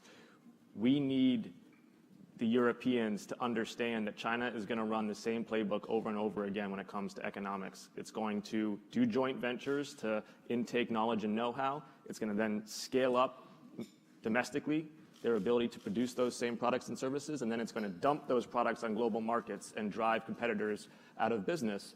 And we've got to stop fighting for table scraps against this tactics. And we have to collectively de-risk from China and at the same time engage with more trade and investment ties with the global South. And I'd like to see Europe and the United States work in partnership on that front. The Secretary General has hinted on NATO nations even going as far as potentially sanctions for the material support that we've seen the Chinese provide to the Russians. Do you think that's a step that NATO nations should be taking? Yeah, I mean, China is equipping Russia's war machine with imports of Russian oil, but probably even more importantly, exports of dual-use technologies. And there needs to be the imposition of sanctions against their financial sector and against their export sector for their role in that. Where I would caution NATO to, I think, not overreach, though, is into trying to take its template of collective defense and apply it to the Indo-Pacific. I think Indo-Pacific security should be architected around Japan, South Korea, Australia, India. We've got our own set of alliances, our own set of security architecture in the Indo-Pacific that I think needs to be organic to the China threat. Well, I mean, that's an interesting question as well, too, as we're looking at these more ambitious NATO war plans, and I posed a similar question to Chairman McCall, but you're looking at NATO war plans that are very, very reliant on American troops, American enablers, all sorts of American capabilities. I know you've been at the Select Committee wargaming all the different contingencies that the U.S. could face in the Indo-Pacific. I mean, are these war plans executable if all of those enablers, all those troops end up in the Indo-Pacific? Yeah, I don't think I buy that it's a zero-sum enterprise here. The story of the 20th century and 21st century has been there is tremendous latent industrial productivity in the West, and when it's tapped into, it can tip the balance of war. And I think that's the same would be the case in both the Indo-Pacific and in Europe. Where I would ask NATO to focus in terms of its investments is in the Eastern European sector, where you've got Estonia, Poland, Lithuania, Ukraine, all of whom are Finland, Sweden, all of whom are anxious to work together on creating sort of an Eastern Bloc defense industrial complex that can become self-sustaining in its own armaments, its own troops, its own technologies, particularly if it's invested through the frozen Russian assets. So I actually have a lot of confidence. I'm bullish on NATO's defense industrial complex in the next decade. That's interesting because we've seen, of course, NATO not hit its artillery targets for Ukraine that it wanted to hit last year. It seems to be behind the curve this year. Obviously, the American industrial production still scaling up on 155 and other artillery capabilities the Ukrainians would need, also that NATO would need. I'm curious, why do you think that industrial capability is latent? Why is it sort of late to the game here? Because there's always a guns and butter trade-off, and since the fall of the Berlin Wall, Western populations have wanted to go more towards butter and away from guns, and I think that realization is changing. I've interacted with a huge cross-section of European ambassadors over the last year, and the message is always the same, which is their populations take this incredibly seriously. This is not sort of academic. This is near and personal, and I think we're going to see sustained political will, and where there's political will, there will be the industrial investments. It's interesting, too, on the eve of the summit, of course, we see allies spending more, 23 out of 32 allies now at the 2% mark. I'm curious, sort of in the midst of this election season where we see former President Trump very openly skeptical of NATO, skeptical of allies' commitments, how should the U.S. be preparing for a second Trump administration? How are you preparing in Congress? And I mean, can NATO sort of survive a Trump 2.0 with the confidence that he's? Well, how I'm preparing is I'm trying to prevent it. I think a second Trump administration would be a disaster. We got a guy here who was out-negotiated by the Taliban, according to his own defense secretary, and now he's saying he's going to end the Russia-Ukraine war before he takes office in January 2025. I mean, it would be comical if it were not tragic, and it's absolutely a threat to our ability to defend democracy globally. I think the thing that sometimes gets overlooked, though, by our allies and partners is that Congress is the ballast in the ship of state. And if you can maintain 2/3 of the support of Congress in terms of an overarching foreign policy, even reckless presidents have a hard time, I think, running against the grain on that. And Taiwan's a great example. Taiwan Relations Act, that was congressionally driven. And for a long, long time, Congress was, I think, more hawkish on Taiwan than any president, Democratic or Republican, was. That's starting to change now, of course, in the last couple of administrations. But the same can be true for a whole series of dimensions of U.S. foreign policy. You get 2/3 of Congress in the right place on it, and the ship is steadied. So you think that 2/3 is holding? I mean, are people making too much as sort of factions on the far right and factions on the far left within Congress that are less supportive of NATO, maybe less supportive of U.S. engagement in the world? No, that's exactly the right follow-up, is then, okay, well, then what about Congress? And I heard the chairman before say he thought that the Republican Party was actually more pro-Ukraine. I got great respect for Mike. I think he's one of the good ones on the other side of the aisle. I'm watching the vote board. I'm not seeing it. A majority of the Republican caucus is going back to a America First isolationism. And this is not a new thing. I think many people in the audience can appreciate that in America's 250-year history, isolationism has been not just a thread, but maybe the dominant thread of American foreign policy, right? This idea of international engagement is relatively new in U.S. foreign policy, really since World War II. And you've got a MAGA wing of the Republican Party that is firmly entrenched in that old school mindset. I think that those ranks are growing, and I am very worried about the 2/3. I'm curious, sort of, if these plans sort of go ahead, if you see sort of NATO upgrade its war plans as it's attempting to do, you see continued support for the Ukrainians. I guess what is your best case scenario? Sort of, what's the theory of victory here? I mean, can the Ukrainians take back their territory? Or are you looking at a negotiated settlement? And sort of, how do you see the Russians being deterred more in a long term? I think there are 3 parameters for a Ukrainian victory, and I strongly believe that Ukraine will be victorious. One is freedom of navigation in the Black Sea. That's their economic and industrial lifeline for the viability of their economy. Number 2 is a secure eastern border, obviously. And then number 3 is accession to the European Union, which is really the intent of the Ukrainian people and what started Russia's belligerence in 2014. If those 3 things are true, if Ukraine is in the European Union or getting into the European Union with the Lisbon Treaty providing security, if they have a secure eastern border through security guarantees and through its own industrial and military readiness, and if they have freedom of navigation in the Black Sea, I call that a W. I'm curious, we have about a minute and a half left. What are you looking for in particular at this NATO summit? Or are you taking any meetings you're excited about? Or, I mean, are you looking for, you said you don't expect Ukraine to get a path to NATO, that's not necessarily sort of the best step. I'm curious, what you see out of the summit, potentially taking place, sort of some key benchmarks for the allies to be hitting here. I would like much more aggressive statement about authorities to strike Russian territory, particularly energy infrastructure. And I'd like, understanding that it's really outside of NATO's remit, it's more G7, but I would like indication towards tightening maritime insurance sanctions. Really, I want the focus to be on Russia's energy infrastructure and how over the next 12 months there is a credible plan in place to cripple their ability to use energy to sustain their war effort. Do you think the allies are on track for that? I don't know. It'll be interesting to see. Well, Congressman, appreciate the time. Thank you so much for being here. Good to be with you.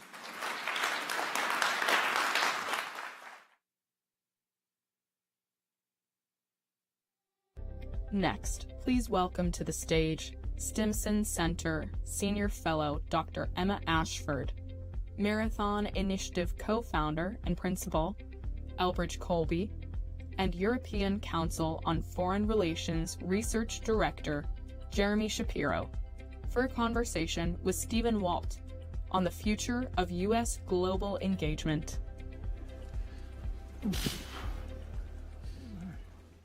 All right, so welcome back, everybody.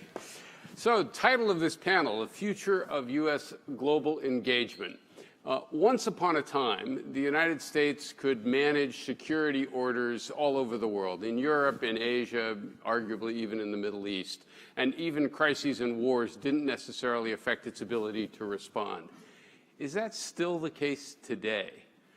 Now, some would say it isn't the case, but we need to rebuild, so we're back in that position of primacy again. Others would say it's time to set priorities. I want to ask each of you to briefly respond to that. Let me start with Emma, if that's all right. I'm going to question the premise of the question, because I think framing it as global engagement is in some ways the wrong question. I think the U.S. has plenty of scope to remain engaged globally in basically every region. That doesn't necessarily mean that we're going to provide security guarantees to every country and every region going forward, because I do think we are overstretched, and I think we probably can't rebuild to primacy. But I really hate the notion that engagement is about military engagement only. Okay, fair enough. But you would say, in terms of strategic or defense engagement, it would be time to set priorities. I think so, yes. Okay, Bridge? Yeah, thanks, Steve. I think the answer is clearly no. So I'm not convinced that we did such a good job, as you've written eloquently over the years, about when we did have a position of something like unipolarity, or it could be plausibly justified. I think the idea that we can do that now is manifestly not the case, and I think it's actually the starting point of any really serious discussion is that we're not in that position. China alone is a larger economy in terms of its industrial capacity or electricity consumption than we are. So the notion that we can pursue primacy, I don't think is honestly a serious one. Okay. Yeah, I find it quite strange that we have to defend the notion of prioritization. It seems, I don't know, I just prioritize everything in my life. It's kind of the main activity that I'm involved in. I think it's basically the definition of strategy is to try to figure out what is most important to you and where you need to do the resources. It is a peculiarly American concept. I love it, but it's still peculiarly American that we don't have to choose. Mendez France said to govern is to choose. He never would have succeeded in American politics. The government has 3 million people in it. It can probably walk and chew gum at the same time, maybe. It can engage everywhere, but it can't provide security everywhere. And I think we've seen in the last several months, I tell Europeans when they come to town, you do have to understand that as concerned as you are about the war in Ukraine, it is not the most important war in Europe, in Washington right now. You are the second most important war, and you could be third in a few months. So that prioritization is happening. We are just not always admitting it. Okay. All right, so this is NATO Summit Week, 75th anniversary. That's a big milestone. There's going to be every effort made to present a very upbeat picture about the alliance. And you could argue, of course, that the invasion of Ukraine, despite all of its unfortunate consequences, did give NATO a new lease on life, sort of renewed sense of purpose, new members, things like that. I want to ask you again, all three of you, maybe in the reverse order, is NATO in good shape or not? right? And if it's not, or if there are problems, what needs to happen? What needs to change? Jeremy? Well, 75 years is an impressive accomplishment for a security alliance. I can't think of other examples of that. NATO is almost old enough at this point to be able to be president of the United States. And in a certain way, NATO is in very good shape, as people have said here today. I think a lot of the credit belongs to Vladimir Putin and to Russia, because nothing sort of unifies you like an enemy. But from my perspective, NATO has been an incredibly useful tool for the United States and still is. But it's specifically for that reason that we need to think about what makes it a useful tool and not expand it or overuse it, which has been a tendency in the last 20 years in such a way, because it's valuable for a certain thing. I would argue it's valuable for the defense of the North Atlantic area that's in the name. And we should be quite wary about expanding it, either in terms of its membership or in terms of its tasks, lest we lose the incredible value that it has. Okay. Bridge. Yeah, I mean, I think it really depends on the vantage you're looking at it from. I think what Jeremy says is I associate myself with. I mean, I think if you look at it from the perspective, as I do, that NATO, from the U.S. point of view, is fundamentally like an anti-hegemonic coalition, it's doing pretty great. It's way larger than it needs to be, but there's no risk that any state, really is going to dominate Europe as we feared during the Soviet Union period or the Cold War or with World War II. If you look at it from another perspective, which is the matching of its aspirations and its stated commitments with the resources available and the political realities, et cetera, the military realities, it's not so good. And I think that's sort of probably the area where we should focus, and where, I don't want to, well, I do maybe want to rain on the parade a little bit, in the sense that I think, not to be self-referential, but I was quoted in Politico over the weekend, and Die Welt saying, unnerved Europeans by repeatedly saying that we don't have a military that can fight two wars. And as Jeremy said, I think Asia is more important than Europe.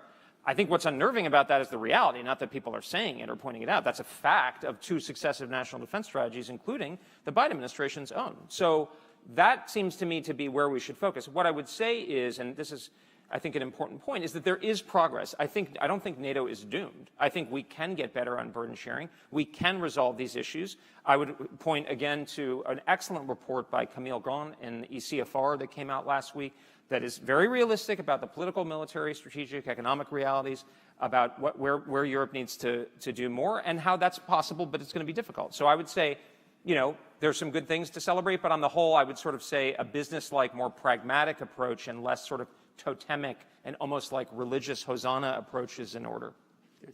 Emma. I mean, I think it's really notable that we are sort of sitting here at the start of this summit week of what was meant to be very celebratory, and it was going to be about democracy and NATO coming together.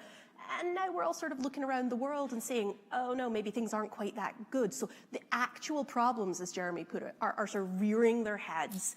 And we're saying, well, maybe NATO's not in the best position to actually deal with the world's real problems. And I would point to two specific problems.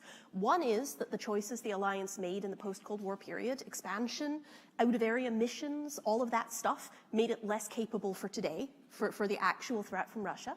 And then the second one is that the alliance is still far too dominated by American power. And as we've seen, that is becoming an increasingly questionable proposition. And so, again, like my co-panelists, I think NATO has been good for Europe, for the US. I would like to see it survive, but I think unless those problems are addressed, it's probably not going to. Okay, great. So, Bridge, you've achieved some degree of notoriety by suggesting that the United States should basically do a whole lot less in Europe and focus almost all of its attention in Asia to deal primarily with the rising China. I get the logic behind that, but won't that encourage European countries to go it alone vis-a-vis China? So if the United States wants to get, say, Europe to restrict technology transfer, wouldn't the European response to say, look, you're no longer deeply engaged in European security, we're going to put a trade delegation together, fly off to Beijing and do business? Well, thanks. It's a great question, Steve. It's something I've written about and very fair. What I would say, and this gets back to some of the sort of key theoretical points that I proceed from and I go into in my book if people are interested, which is that, and I think this has only become more clear over the course of the war in Ukraine, a very tragic war, is that what really matters in terms of the ability to coerce other countries to do something they really don't want is direct military power. I mean, blockades and strategic bombing have their limits, but certainly economic sanctions do. What does this mean? It means if we are going to, I believe, reliably deter, let alone defeat Chinese aggression along the first island chain, it's going to be based on the local military balances, the kinds of things that you've written about, which means that hard military power is what matters over there. And that's largely going to be American, as well as Japanese, Taiwanese, Philippine, South Korean, Australia, et cetera. European forces are not capable of projecting significant military power in the Pacific in this day and age. It also means that economic sanctions of our own and of the very large Asian economies involved, let alone European powers, are not going to be very material. I mean, they have not.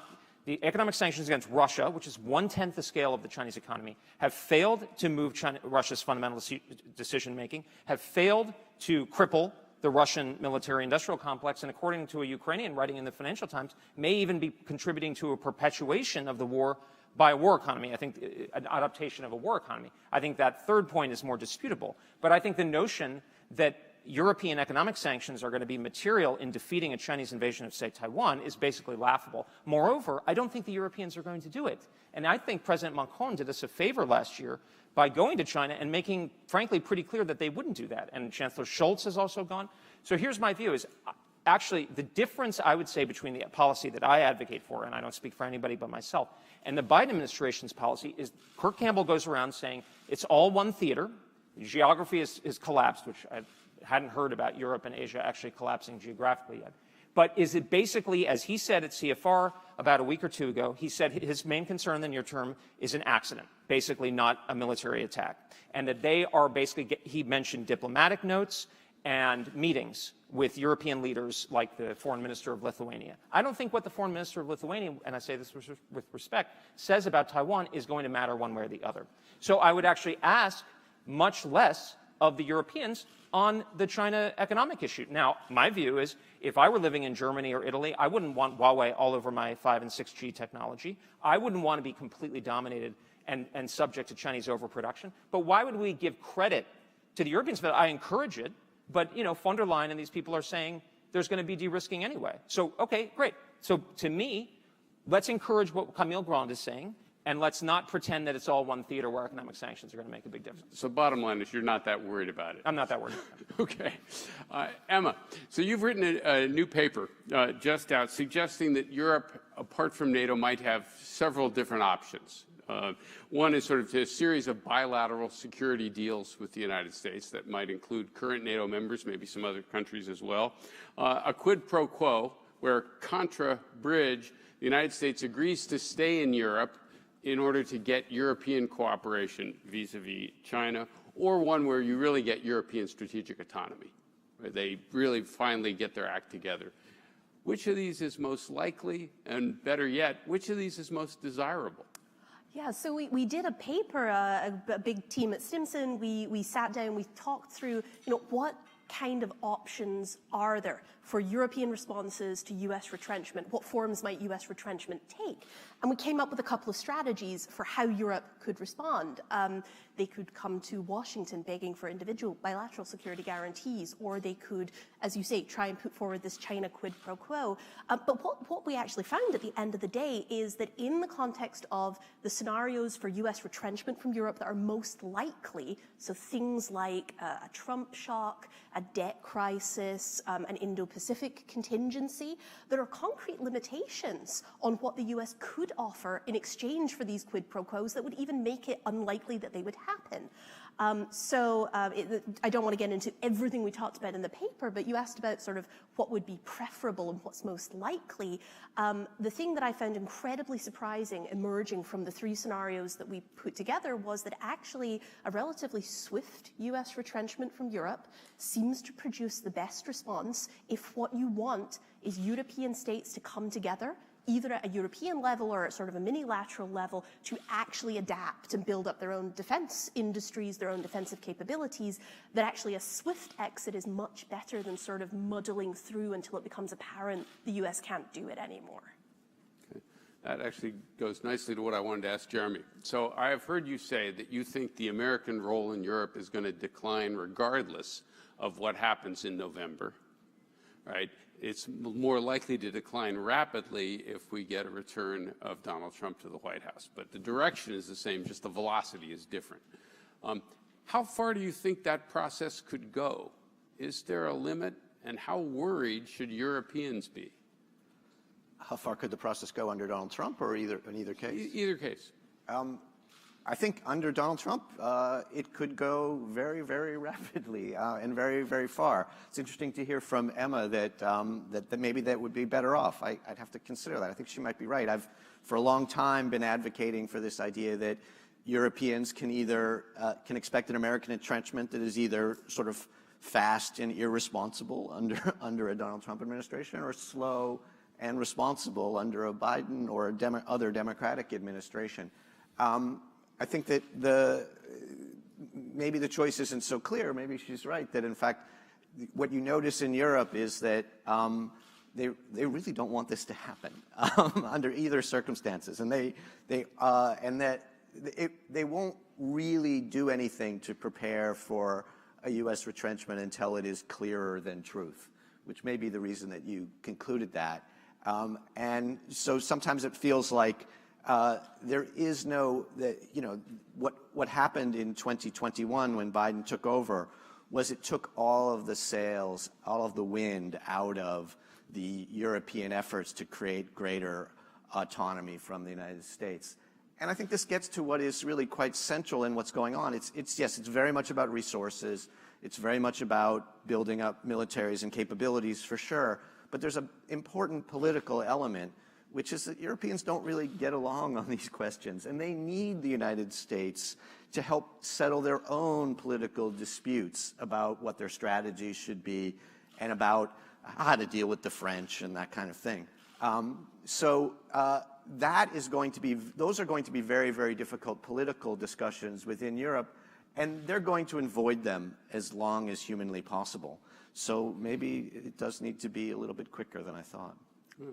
Let me push on that issue with all three of you a little bit. I mean, you could argue, I think, pretty powerfully that one reason NATO has made it to 75 years has been the role that the United States has played as the leader of the alliance. Provides most of the capabilities, and Europe was cool with that because, first of all, it allowed them to free ride, but also it meant they didn't have to compete for who was going to run the alliance at home. There was a European diplomat about 25 years ago who said, we can agree on American leadership, but not on one of our own, right? So if you take the sort of rapid disengagement scenario, isn't it a reasonable possibility that divisions within Europe, rivalries, suspicions, dislikes, petty disputes, etc., and all the other familiar collective action problems would actually make Europe much less than the sum of its parts, and that's the consequence of American retrenchment? Let me start with Emma and then just come down to the rest of you. Yeah, let me throw out, I guess, just two things here to sort of add to the discussion. So one is that, as Jean Monnet was kind of wont to note, the European Union is forged in crisis. And Europeans do have a tendency of sort of eventually getting their act together and becoming willing to make hard political choices when there is no choice. And when I look back at February, March 2022, right after the Russian invasion of Ukraine, what I see is the Germans starting to talk about a Zeitenwende, various European leaders talking about pulling together. And then I see a US military presence that sort of tamped all that down, and it sort of just trails off into insignificance. And I would be very curious to see the counterfactual of the world where the US presence didn't do that, because I do think that there is an opportunity there. But the second point that I will make here is that I think you are right, that the prospect of an entire European Union or the European members of NATO all coming together and agreeing on defense and agreeing that the French are going to lead in strategic autonomy the way they want, okay, that doesn't sound entirely plausible. What is much more plausible, though, I think, is a sort of coalition of the willing approach, where groups of countries in Europe, within NATO, use some of the structures of NATO, of the European Union, build their own agreements in order to fill the holes left by the US. So it's much more clutched together, it's much more organic, but it does serve to meet defense needs. And it's not a 20 or 30-year process of institution building through the European Union. I don't think that's an unrealistic possibility. Yeah, I would just say, look, I don't think this is necessarily good news. This is not a good option. I'm not saying it's necessarily going to work. I don't know. I'm trying to inject the urgency so that people actually take the problem seriously, because I think what both of you are saying is accurate in the sense that like necessity may be the mother of invention. But look, the fundamental point that I'm making is that the facts, and this is whether or not it's President Trump or President Biden, I hope it's President Trump is elected in the fall, but they're going to face a very similar, well, essentially the same reality in January, right? When whoever comes into office or returns to office, which is that we don't have a multi-war military. There was not discussion of dramatic increases in defense spending that I was aware of in the presidential debate. Both are talking about the need to protect Social Security and Medicare, et cetera, et cetera, et cetera. So, and by the way, if you look at today, there's a GAO study that was talked about by very credible military analysts like Arthur Herman and Mackenzie Eaglin, how difficult and how broken our defense industrial base is as part of an overall deindustrialization. Those are just the facts. And what I think any serious strategy is going to have to grapple with that. So it may be a muddling through situation, but I think the reality, what I think is frankly irresponsible about the Biden administration's policy is this false sense of assurance, because it's possible that President Biden would commit key forces that are in demand across both theaters in the event of a Russian invasion in NATO. But then that makes a Chinese attack on Taiwan much more likely. And in that situation, given the stakes are greater there, you might get a very rapid vacuum of key U.S. forces, and that will leave Europe even worse off. So the real friend to Europe is the person who's saying, this is a real problem. It's not going to be fixed quickly. You have to take it seriously. Jeremy, you want to add anything to this?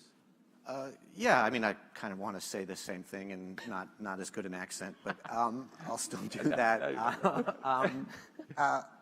Look, I mean, I think anybody who's ever been to any sort of European Council meeting will understand that it doesn't seem obvious that they're going to get their act together. But you know, necessity, I think they do pretty well under necessity and very badly under almost any other circumstance. And you know, so I think that the real champion of sort of European autonomy right now are the two real champions are, in the first place, Vladimir Putin, who's done more for it than anybody in years, and in the second place, Donald Trump, for the reasons that Bridge was just saying. If those two people are on the stage giving the messages that they've been giving in recent years, I think that Europeans will find a way forward. I think it will probably be along the lines that Emma is saying, that it won't all be through the European Union, it won't all be through NATO. There will be various coalitions of the willing. We've been at ECFR, we've been looking at the possibilities of the sort of Weimar Triangle, which is France, Poland, and Germany under new configurations. I think there can be lots of these, and together they can stitch together, I think, some very effective techniques. But I think in the end of the day, we can have faith in Vladimir Putin. This is an unfair question because you're experts on foreign policy, but I actually want to ask you a question about America inside. The subtitle of this panel, right, it's about you, is The View from Washington. But of course, there's the rest of the country out there, and sometimes the views inside the Beltway are at odds with what's happening elsewhere. Is the view of NATO the same across the country? We saw some surveys earlier today. But isn't some of Trump's popularity based on the fact that he doesn't accept what you might call the blobbish view of transatlantic relations? Americans may not care that much about foreign policy, but he's not paying a price for being at odds with that. It's not clear that Biden is getting much of a bounce from his very genuine, very sincere, and quite consistent support for the transatlantic relationship. So, you know, is the view from the rest of the country the same as the view? Let me start with Emma. Yeah, I mean, so I think the polling is really interesting on this question because it basically just used to ask, you know, do you like NATO or not? That was pretty much it. Do you want the U.S. to remain in NATO or not? Now we have a lot more granular questions that ask things like, who do you want to be the primary provider of European security within NATO? Right?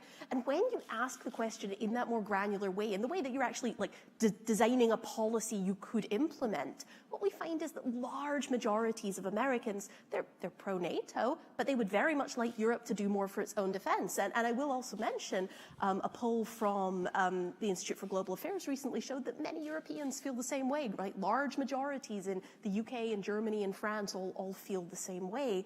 And I think in part, you know, Biden is not getting a bounce, Trump is not getting a benefit because foreign policy just isn't a thing Americans really vote on. But over time, you can see this start to drag on candidates as they continue to say things that most Americans can see with their own eyes simply isn't true, that the US can't just keep doing this forever, that it's not the case that America is completely indispensable. And eventually, that does start to color your perceptions of candidates. At least that's what I think. Yeah, I mean, a couple thoughts. I mean, I think the fact is that there is a large scale, it appears, and in politically credible ways. I mean, polling is obviously suggestive, but it's imperfect and varies and so forth. But so, for instance, I believe the AP found that the majority of Republicans now favor a smaller U.S. role in the world and half of independents. But then Reuters separately found that a significant majority of Democrats oppose the use of military force in any or almost any circumstances. So there's a general. And I mean, if you want an excellent example of why this is happening on the Republican side, I commend the Politico article that includes a great friend Dan Caldwell there in the front row, among others, about the anti-interventionist and non-interventionist and the growth of realism and restraint on the right. And I think, I mean, I don't speak for him. I'm not an expert on exactly what the American people are seeing, but I think a huge part of President Trump's appeal has been the very fact that he's challenged and gone up against the foreign policy establishment here, and with good reason. I mean, I was in London a couple days ago, and we said, a fine English gentleman said, we need consistency from the United States. And I said, well, over the last 25 years, we've seen deindustrialization, multiple failed wars and nation buildings in the Middle East, global financial crisis, slowdown in our economy, basically an unchecked immigration at our border, at least in this administration, et cetera, et cetera. I think we need a change, and I think we need a root and branch change, and I think that's definitely something that people feel. And so when I see, frankly, and this is why some of the arguments within the Republican Party are actually more intense and fervent than across the spectrum, although those are obviously very real as well, is you have Republicans now, some Republicans saying, oh, we're 3-theater military. We're going to fight 3 wars or 4 wars at the same time, and we're going to have a no-fly zone on Russia, and we're going to have regime change in China and primacy in East Asia, and we're going to get involved in a war in the Middle East. And then I look, to get back to the costly signal, political credibility, do we see the American people jonesing for 10% of GDP on defense? Do we see real changes to our defense industrial base? Do we see, like, Americans actually, we're having recruiting troubles in the American military. So I think a realistic, sane, sound foreign policy fundamentally is one of realism. We may have different views about exactly what that is, that puts Americans' interests first, and that meets the American people where they are at some level. You can pull them to some extent, but right now, so much of our blob, the political establishment, is like, oh, we just need to triple defense spending and everything will be solved. That's not going to happen. Okay. Jeremy. Thanks, Steve. I struggle with this question because to say that I'm not in touch with the pulse of the American people, I think underestimates just how little I understand it. In fact, I mean, for me, I only go to Virginia on the way to the airport. I have no idea. And I'm distrustful of the polls for the reasons that Emma said, not that they're inaccurate, but rather that they don't really get at the whole picture of how people feel. And so my research method for this, which has the advantage of meaning that I don't have to leave the house, is that I listen to what politicians say. Because politicians, I think, that it's their job to be in touch with this stuff. It's their job to understand what the currents of political thought are. And if you look at, it's really intriguing. We've been talking a lot about Trump and the Republicans and what's been the sort of trends in foreign policy discussion in the Republican Party, which is definitely toward a more restrained view. But the Democrats have also seen this. You really see, I mean, where did this foreign policy for the middle class come from? It came from a very similar concern that the politicians were feeling on the stump, that people feel as if the foreign policy doesn't work for them. And foreign policy for the middle class, obviously, as the Biden administration has implemented, is an effort to sort of reconcile those two things, to have the foreign policy that they want, and also to make people, to make the public feel like it's working for them. But I think that this issue of people feeling like, whether they support NATO or not, that's not really the right question. It's whether people feel like foreign policy is supportive of their daily lives, I think is something that the politicians are going to continue to wrestle with, and they're getting it from somewhere, and they're certainly not getting it from people like me in Washington. Okay. We have time for one more question, and so the answers are going to have to be brief. I think you can make an argument that we tend to overestimate the importance of American elections, including on foreign policy. Trump's first term was not as radically different as his speeches in 2016 suggested it was going to be. Trump and Biden are not that far apart on China. Post the election, I think a Biden administration is likely to modulate its approach to the war in Ukraine. Post the election, a Trump administration may stay in NATO even though it whines about it. So are we really exaggerating the importance of this election? And in fact, there will be differences, but you're not going to get the kind of root and branch reform that Bridge was talking for. There's going to be some differences, but they're not going to be nearly as radical as we think. Like if I could ask for a minute or less from each of you. Yeah, I mean, I think, as you say, many administrations come into office with grand plans and then get overtaken by events. I do think this time might be somewhat different, though. We have seen a president who has been out there making a wholehearted defense of transatlanticism, of America's leading role in it, now opposed by a candidate who doesn't even give lip service to those things. And so I really do think that particularly if Biden is not reelected, it is possible that we do see some fundamental shift. Yeah, I mean, I'm a realist, so constraints exist. So, of course, I think there's some truth to this. But I agree with Emma. I think this is a very significant referendum where the two candidates are running. President Trump, on his authoritative sources, which is his campaign website, has said he's words to the effect of, I'm going to root out the neoconservative establishment. Of course, the establishment is very powerful. That's going to be a reality. But I think this will be a political... There will be political credibility behind it. Moreover, Steve, I think the key thing is that there's a very real chance that the Chinese will move against Taiwan in the coming years. Nobody knows. I certainly don't know. But they're doing everything, according to Frank Kendall, the Secretary of the Air Force, to get ready for it. So that's a huge, massive break where the Biden administration is effectively prioritizing Europe and the Middle East. And I don't know what President Trump would do about that, but what is clear is that there is a focus on China, a focus on peace through strength, and I think that would be very different. Jeremy, you get the last word. We're not exaggerating the consequences of this election. It's even greater on a domestic level, but on a foreign policy level, it is massive. And on that sobering note, please join me in thanking the panelists for a great discussion.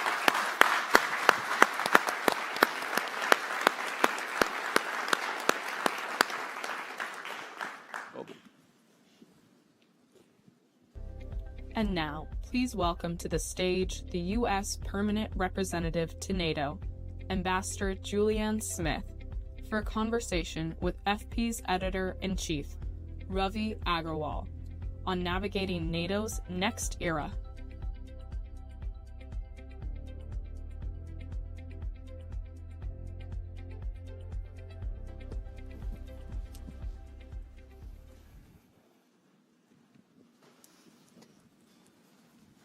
Okay, hi everyone. It's great to be here.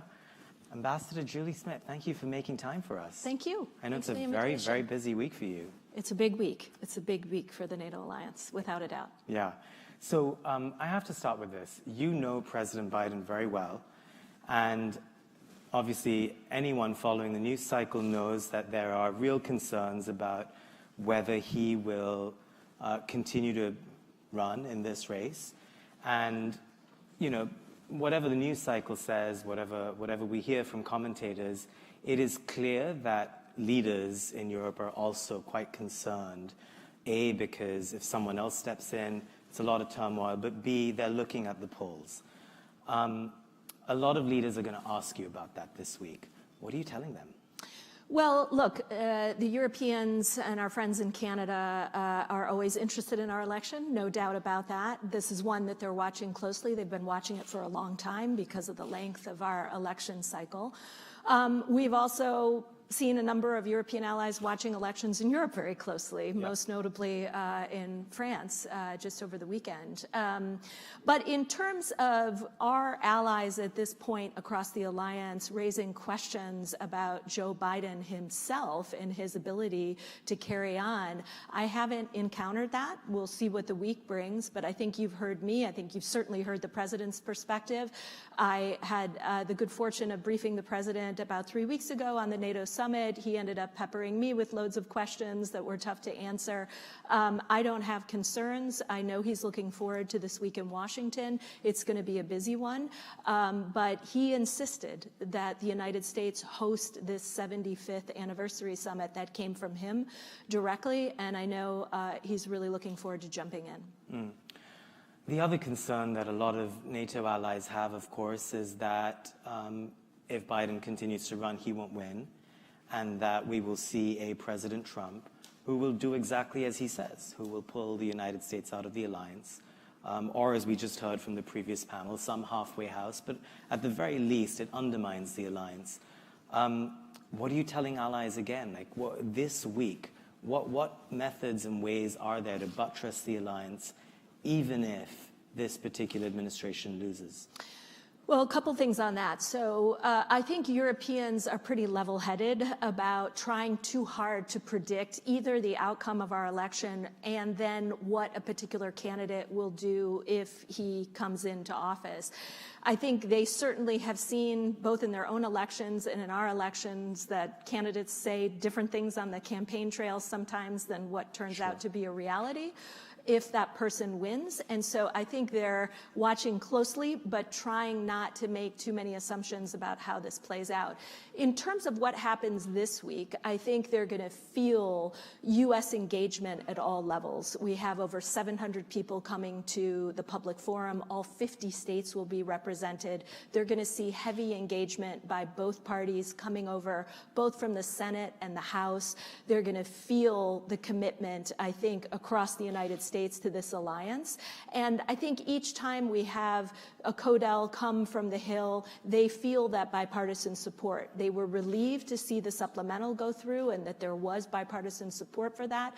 They look closely at our polling numbers. A majority of Americans still support the NATO alliance. I think intuitively Americans understand that this alliance serves our interests and serves the interests of our allies. So it will be a big week. I think it's more than champagne toast.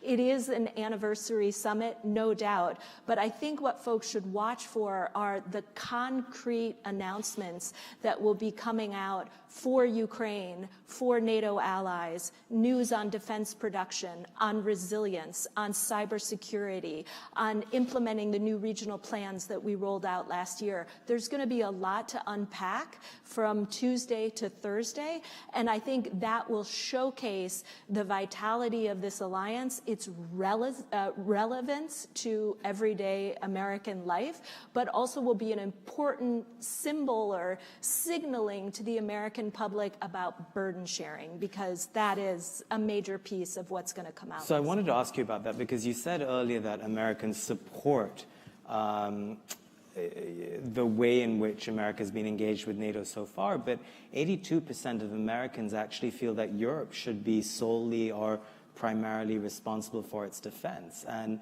surely amid, this is meant to be a triumphant week, but amid all the clouds, that is one as well, where the mood in America has shifted. I think sometimes there are folks, look, I've done some traveling in recent years. I've been out to the Midwest twice as ambassador, as part of a listening tour to understand how Americans think about the NATO alliance and the transatlantic relationship. And I do sometimes encounter folks that are under the impression that the United States is almost standing alone in its support for Ukraine and that we continue to carry the burden across the NATO alliance.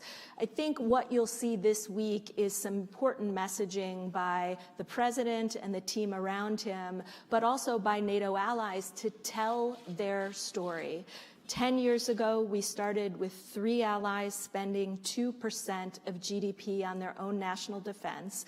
This week, we are now at 23 allies. Don't get me wrong, it needs to be 32, and we will keep pushing. But to go from 3 to 23 in 10 years, I think, number one, showcases the burden sharing that exists across the alliance, and number two, shows that through 3 U.S. presidents, President Obama, President Trump, and President Biden, we've been able to push our Europeans to take on their fair share of the burden. But Burden sharing, it also comes to the question of Ukraine. And there we have to encourage our friends in Europe to tell their own story. Europeans are not just providing critical economic and humanitarian assistance, they are actually providing weapons. The European Union is providing weapons, billions of euros worth of important defense capabilities. So when you look at what's happening in Ukraine, helping people understand that this is a concerted effort, it's a transatlantic project, that's part of what we're trying to ensure people understand on both sides of the Atlantic, but particularly here in the United States. Of course, the flip side of what you're saying is that if a story needs to be told this week, that means it hasn't been well told so far. Let me ask you about Ukraine. There are reports about the sort of bridge to NATO that we'll hear more details about. Tell us a bit more if you can at this point. But also, it is less than what Kyiv was hoping for. Are they going to be disappointed? I think we're in a relatively good place, in all honesty, because we will be putting together a package of deliverables that will serve as a bridge to membership. What does that mean? That means that the alliance is going to be announcing that it is going to assume the coordination role for the assistance that's flowing into Ukraine, but also the training that all of us are undertaking right now of Ukrainian forces. We will have a financial pledge where both Ukraine and Moscow will understand in very clear terms that we aren't going anywhere. The transatlantic partners, Putin predicted we would all look away and grow distracted. We're not distracted. We're focused on Ukraine and we're going to stay the course. So watch for the financial pledge. We're going to put a new senior representative in Kyiv to help manage the work that NATO is undertaking with Ukrainians on things like modernization, interoperability, standardization. And then there'll be a separate event at the end of the summit really highlighting the 20+ countries that are either currently negotiating bilateral security agreements with Ukraine or have signed those agreements. And then lastly, there'll be some breaking news on air defense. The Ukrainians came to NATO in April and they asked the alliance for 7 Patriots, and we have a very positive response on that front that will be coming in the next couple of days. So taken together, the additional assistance, the financial pledge, the new initiative that I mentioned on coordinating assistance, the new representative in Kyiv, the BSA's event, it is a full package that should help Ukrainians understand that they are moving closer to this alliance. But you are correct. The alliance will not be issuing an invitation to Ukraine to join now in July of 2024. Everything you just said sounds like it would uplift Ukrainian spirits, other than the bit where you said, we are not going anywhere. I mean, we just heard Bridge Colby right before. That's not what Ukrainians sort of internalize when you say that. They're worried that America actually won't be there 1 year from now, 2 years from now. And, when I interviewed Polish Foreign Minister Radek Sikorski last week, he was describing this war as a colonial war. And when I asked him what that meant, he said, well, colonial wars last for 10 years. So if you go by that, this is another 7 years. And it feels like it's been so hard for America to, provide aid for these first 3 years. How do you get through the next 5 or 6 or 7? Well, first of all, we don't know how long this war is going to last, so it's hard to sit here and predict whether or not we're facing 2, 5, 10. But you have to be prepared for it, clearly. And you're also right in that it took a while for Congress to approve the supplemental. And during that time, the Ukrainians felt acute shortages and, in fact, had to ration munitions. You know the whole story there. It's good it got through. There's a lot of relief. The Ukrainians but are at a feeling real cost that. of lives. It had a real cost. But here's what I think folks weren't necessarily tracking during that 6-month period. While the U.S. Congress was debating the supplemental, we did see instances where Europeans were coming forward with big announcements. And by the way, not just Europeans, but our friends in Japan, Korea, elsewhere, offering additional assistance, whether it was air defense or artillery, munitions. It enabled us to showcase that the other members of the alliance, and in fact the 50 countries that sit in the Ramstein group in the UDCG, were prepared to offer assistance. But I think if we were under or in a situation where perhaps in the coming months, transatlantic support for Ukraine was going to start falling apart. I think we would be seeing signs of that in NATO ministerials, at the UDCG, in bilateral meetings as we sign these bilateral security agreements. But everything that I see inside the NATO alliance indicates to me that neither Europe nor the United States / North America are really going anywhere. I see continued delegations coming from Congress to Brussels to reassure us. I feel the bipartisan support, and I'm confident that we can stay the course. That's a lot of what you're going to see coming out of the summit this week. You will feel, and President Zelensky will feel, that sustained commitment to Ukraine. And I imagine that is what you tell people you meet and interact with in Brussels and across Europe, and I'm sure they hear you. China. NATO has clearly begun to broaden its remit. It hasn't always worked out in the past, if you think of Libya or Afghanistan. Europe has a sense of unease, I would say, about joining America completely in seeing China as a threat, necessarily. I mean, Europe is quite divided on that topic. How are you navigating that? Well, actually, I've seen a lot change across the NATO alliance. I mean, we could talk about China writ large, but let me just address the piece I'm responsible for, and that is, how does the NATO alliance take on the challenges associated with the PRC? Massive movement. Really, it started with the last administration. This administration has carried that work forward, and we're now in a position where, for the first time in 2022, the alliance listed the PRC in the strategic concept as a systemic challenge. But above and beyond that, the alliance is focused more and more on enhancing its partnerships with the Indo-Pacific partners. We have 4 countries in the Indo-Pacific, Japan, South Korea, Australia, and New Zealand, that will join us here at the summit this week. Why?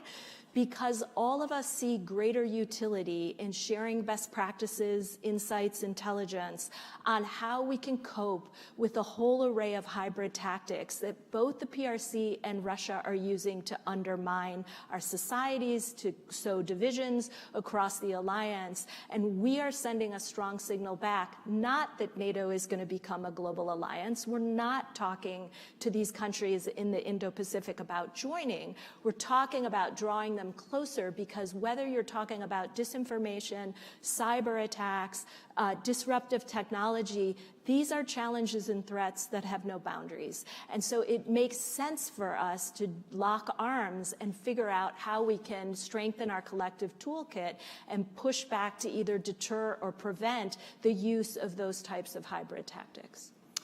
We're almost out of time. This, of course, is the 75th anniversary of NATO. Will we be back for NATO at 100? I sure hope so. Everyone refers to me as the NATO nerd, so you know what my answer is going to be. But look, I think what we're seeing across the alliance right now are concrete investments in both countries' own military forces, their own defense budgets, but more importantly, developing the tools they need to address future challenges. The alliance was created to deal with tanks rolling across borders. It was a military alliance at its core. It is still a military alliance. We are prepared to cope with tanks rolling across borders, but increasingly we spend our time thinking about new domains like space and cyber. Increasingly, we're having conversations with the allies about climate security, about artificial intelligence, and how to ramp up defense production on both sides of the Atlantic through co-production and multinational production. So there's a whole array of things happening across the alliance that give me faith that this alliance is ready to keep going and that it is resilient enough to cope with a whole array of future challenges. You have a very busy week ahead of you. I'm going to let you go on and do it. It's going to be great. All the best. Thanks for joining us. Thanks so much. Real pleasure. Thank you.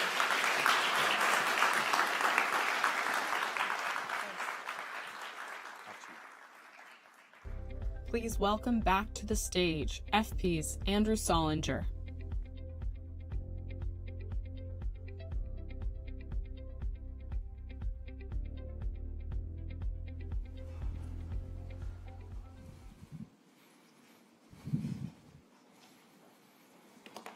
Okay, everyone, we're almost done. I won't keep you much longer. Really a fantastic set of conversations. I'm so pleased and honored by all the speakers that we brought together and everyone who contributed. And, you know, it's really important to us that at FP we structure a balanced and diverse conversation that comes from both sides of the aisle. And when we first spoke about this event with Stand Together and Reed Smith and Hugo 5-6 months ago, that's what we talked about doing. And I'm actually pretty proud that I think we've actually achieved that.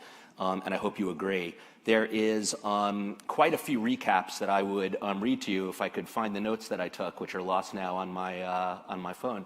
But you know, there are a couple of great takeaways. Basically, it's clear that we all agree, and we've heard that from a couple of different positions, that the U.S. is not capable of sustaining a multi-theater conflict around the world, and that has a bearing on what will happen with NATO going forward. We talked a lot about being realistic about that and realism and facing that with our allies, even knowing what just causes are and making sure that we're able to fulfill that and support the right effort. So it is heartening, frightening, but heartening to hear that we're coming to that realization. We talked about the election being incredibly consequential, even if it historically has not been for foreign policy. We talked a lot about public opinion and opinion within parties for support for NATO and further multinational support. You know, I hearken back to what Bridge Colby said. You know, the U.S. population, regardless of what public opinion says, is probably not jonesing for 10% spending on GDP on defense, and that's probably true. So there were a lot of different opinions here politically. I was just so glad that we were able to air that out in a open and conscious discussion of those differences. I wish more of that happened generally. So again, I'd like to thank all of you for participating here and online. I'd like to thank Stand Together and ECFR for supporting this event. We couldn't have done it without you. Our friends at Gallup for hosting us here, fabulous space. And I want to thank all of you who subscribed while you were sitting here. When I asked you to do that earlier, I won't ask you to raise your hands, but please do. It gives us tremendous support at FP, and you get conversations like this all day at your leisure in written format, so please do that. Couple of invitations. One, we have programming at the UN General Assembly coming up in September. FP will be hosting a variety of fora on health, energy, food, issues of gender and technology. We hope you can join us there. That's going to be in September 24th and 26th.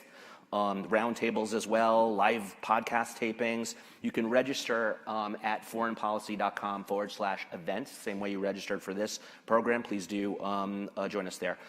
We're going to be having another program here this afternoon, our security forum. We're going to move from discussions of policy, which is really all we talked about here, but a number of times we brought up issues of the defense industrial base and concerns around that. That's what we're going to talk about in an hour and a half at 1 o'clock.